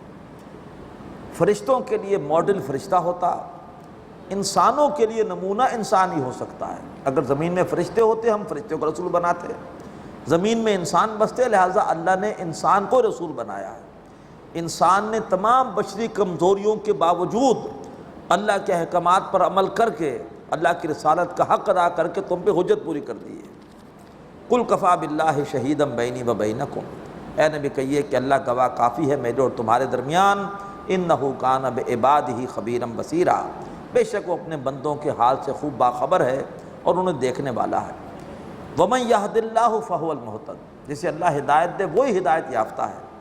ومن یضلل، اور جسے اللہ گمراہ کر دے، فلن تجد لہم اولیاء من دونہ، تو تم ان کے لیے اللہ کے سوا کوئی بھی حمایتی نہیں پاؤ گے۔ وَنَحْشُرُهُمْ يَوْمَ الْقِيَامَةِ عَلَىٰ وُجُوهِهِمْ، اور ہم انہیں روز قیامت جمع کریں گے ان کے منہ کے بل گھسیٹتے ہوئے، عمین وہ اندھے ہوں گے، وبکمن اور وہ گونگے ہوں گے، وصما اور وہ بہرے ہوں گے، مأواہم جہنم ان کا ٹھکانہ جہنم ہوگا۔ کلما خبت، جب بھی جہنم کی آگ سرد ہونے لگے گی، زدناہم سعیرا ہم اس کی آگ کو اور بھڑکا دیں گے۔ اللہم اجرنا من النار۔ ذالک جزاؤہم بانہم کفروا بآیاتنا، ان کا یہ بدلہ اس لیے ہے کہ انہوں نے ہماری آیتوں کو جھٹلایا، ہماری آیتوں کا انکار کیا۔ وقالوا، اور یہ اعتراض کیا، اذا کنا عظاما ورفاتا، کیا ہم جب ہڈیاں اور چورا چورا ہو جائیں گے، انا لمبعوثون خلقا جدیدا، تو کیا ہمیں ایک نئی تخلیق میں اٹھایا جائے گا؟ اولم یروا، کیا وہ دیکھتے نہیں ہیں، ان اللہ الذی خلق السماوات والارض، کہ بے شک وہ اللہ کے جس نے بنایا آسمانوں کو اور زمین کو، قادر علی ان یخلق مثلہم، وہ اس بات پر قادر ہے کہ ان جیسے انسان دوبارہ بنا دے۔ وجعل لہم اجلا لا ریب فیہ، اور ان کے لیے ایک ایسا وقت طے کر دے، دوبارہ زندہ ہونے کے لیے ایسا وقت طے کر دے کہ جس کے آنے میں کوئی شک نہ ہو۔ فابى الظالمون الا کفورا، تو ظالموں نے انکار نہیں کیا مگر ناشکری کرتے ہوئے۔ قل لو انتم تملکون خزائن رحمت ربی، اے نبی ان سے کہیے اگر تم میرے رب کی رحمت کے خزانوں کے مالک ہوتے، اذا لامسکتم خشیۃ الانفاق، تو تم تو ان خزانوں کو بند کر دیتے خرچ ہونے کے ڈر سے، تم تو کسی کو بھی اللہ تبارک و تعالیٰ کی نعمتوں سے فیضیاب ہونے کا موقع نہ دیتے۔ وکان الانسان قتورا، اور انسان دل کا بڑا تنگ ہے۔ وَلَقَدْ آتَيْنَا مُوسَىٰ 9 آیات بینات، اور ہم نے حضرت موسیٰ علیہ السلام کو 9 واضح نشانیاں دیں۔ یہ 9 واضح نشانیاں ہم پڑھ چکے ہیں سورہ اعراف میں۔ فَاسْأَلْ بنی اسرائیل، اے نبی پوچھئے بنی اسرائیل سے، اذ جاءہم، کہ جب حضرت موسیٰ علیہ السلام ان کے پاس آئے تھے، فقال لہ فرعون، تو فرعون نے موسیٰ علیہ السلام سے یہ کہا تھا، انی لأظنک یا موسیٰ مسحورا، اے موسیٰ میں تو سمجھتا ہوں کہ تم سحر زدہ ہو، تم پر کسی نے جادو کر دیا ہے۔ قالا، موسیٰ علیہ السلام نے جواب دیا لقد علمت ما انزل هؤلاء الا رب السماوات والارض، اے فرعون تو خوب جانتا ہے کہ ان نشانیوں کو نازل نہیں کیا مگر تمام آسمانوں اور زمین کے رب نے، بصائر تیری آنکھیں کھولنے کے لیے۔ وَإِنِّي لَأَظُنُّكَ يَا فِرْعَوْنُ مَثْبُورًا، اور بے شک میں گمان کرتا ہوں اے فرعون کہ تو تباہ و برباد ہو کر رہے گا۔ فَأَرَادَ أَن يَسْتَفِزَّهُم مِّنَ الْأَرْضِ، تو پھر فرعون نے ارادہ کیا کہ حضرت موسیٰ علیہ السلام کو اس زمین سے نکال دے، اس نے ارادہ کیا کہ انہیں شہید کر دے۔ یہ مضمون آئے گا سورہ مومن میں۔ فَأَغْرَقْنَاهُ، تو ہم نے فرعون کو غرق کر دیا، وَمَن مَّعَهُ جَمِيعًا، اور جو بھی اس کے ساتھی تھے فرعون کے ان سب کے سب کو۔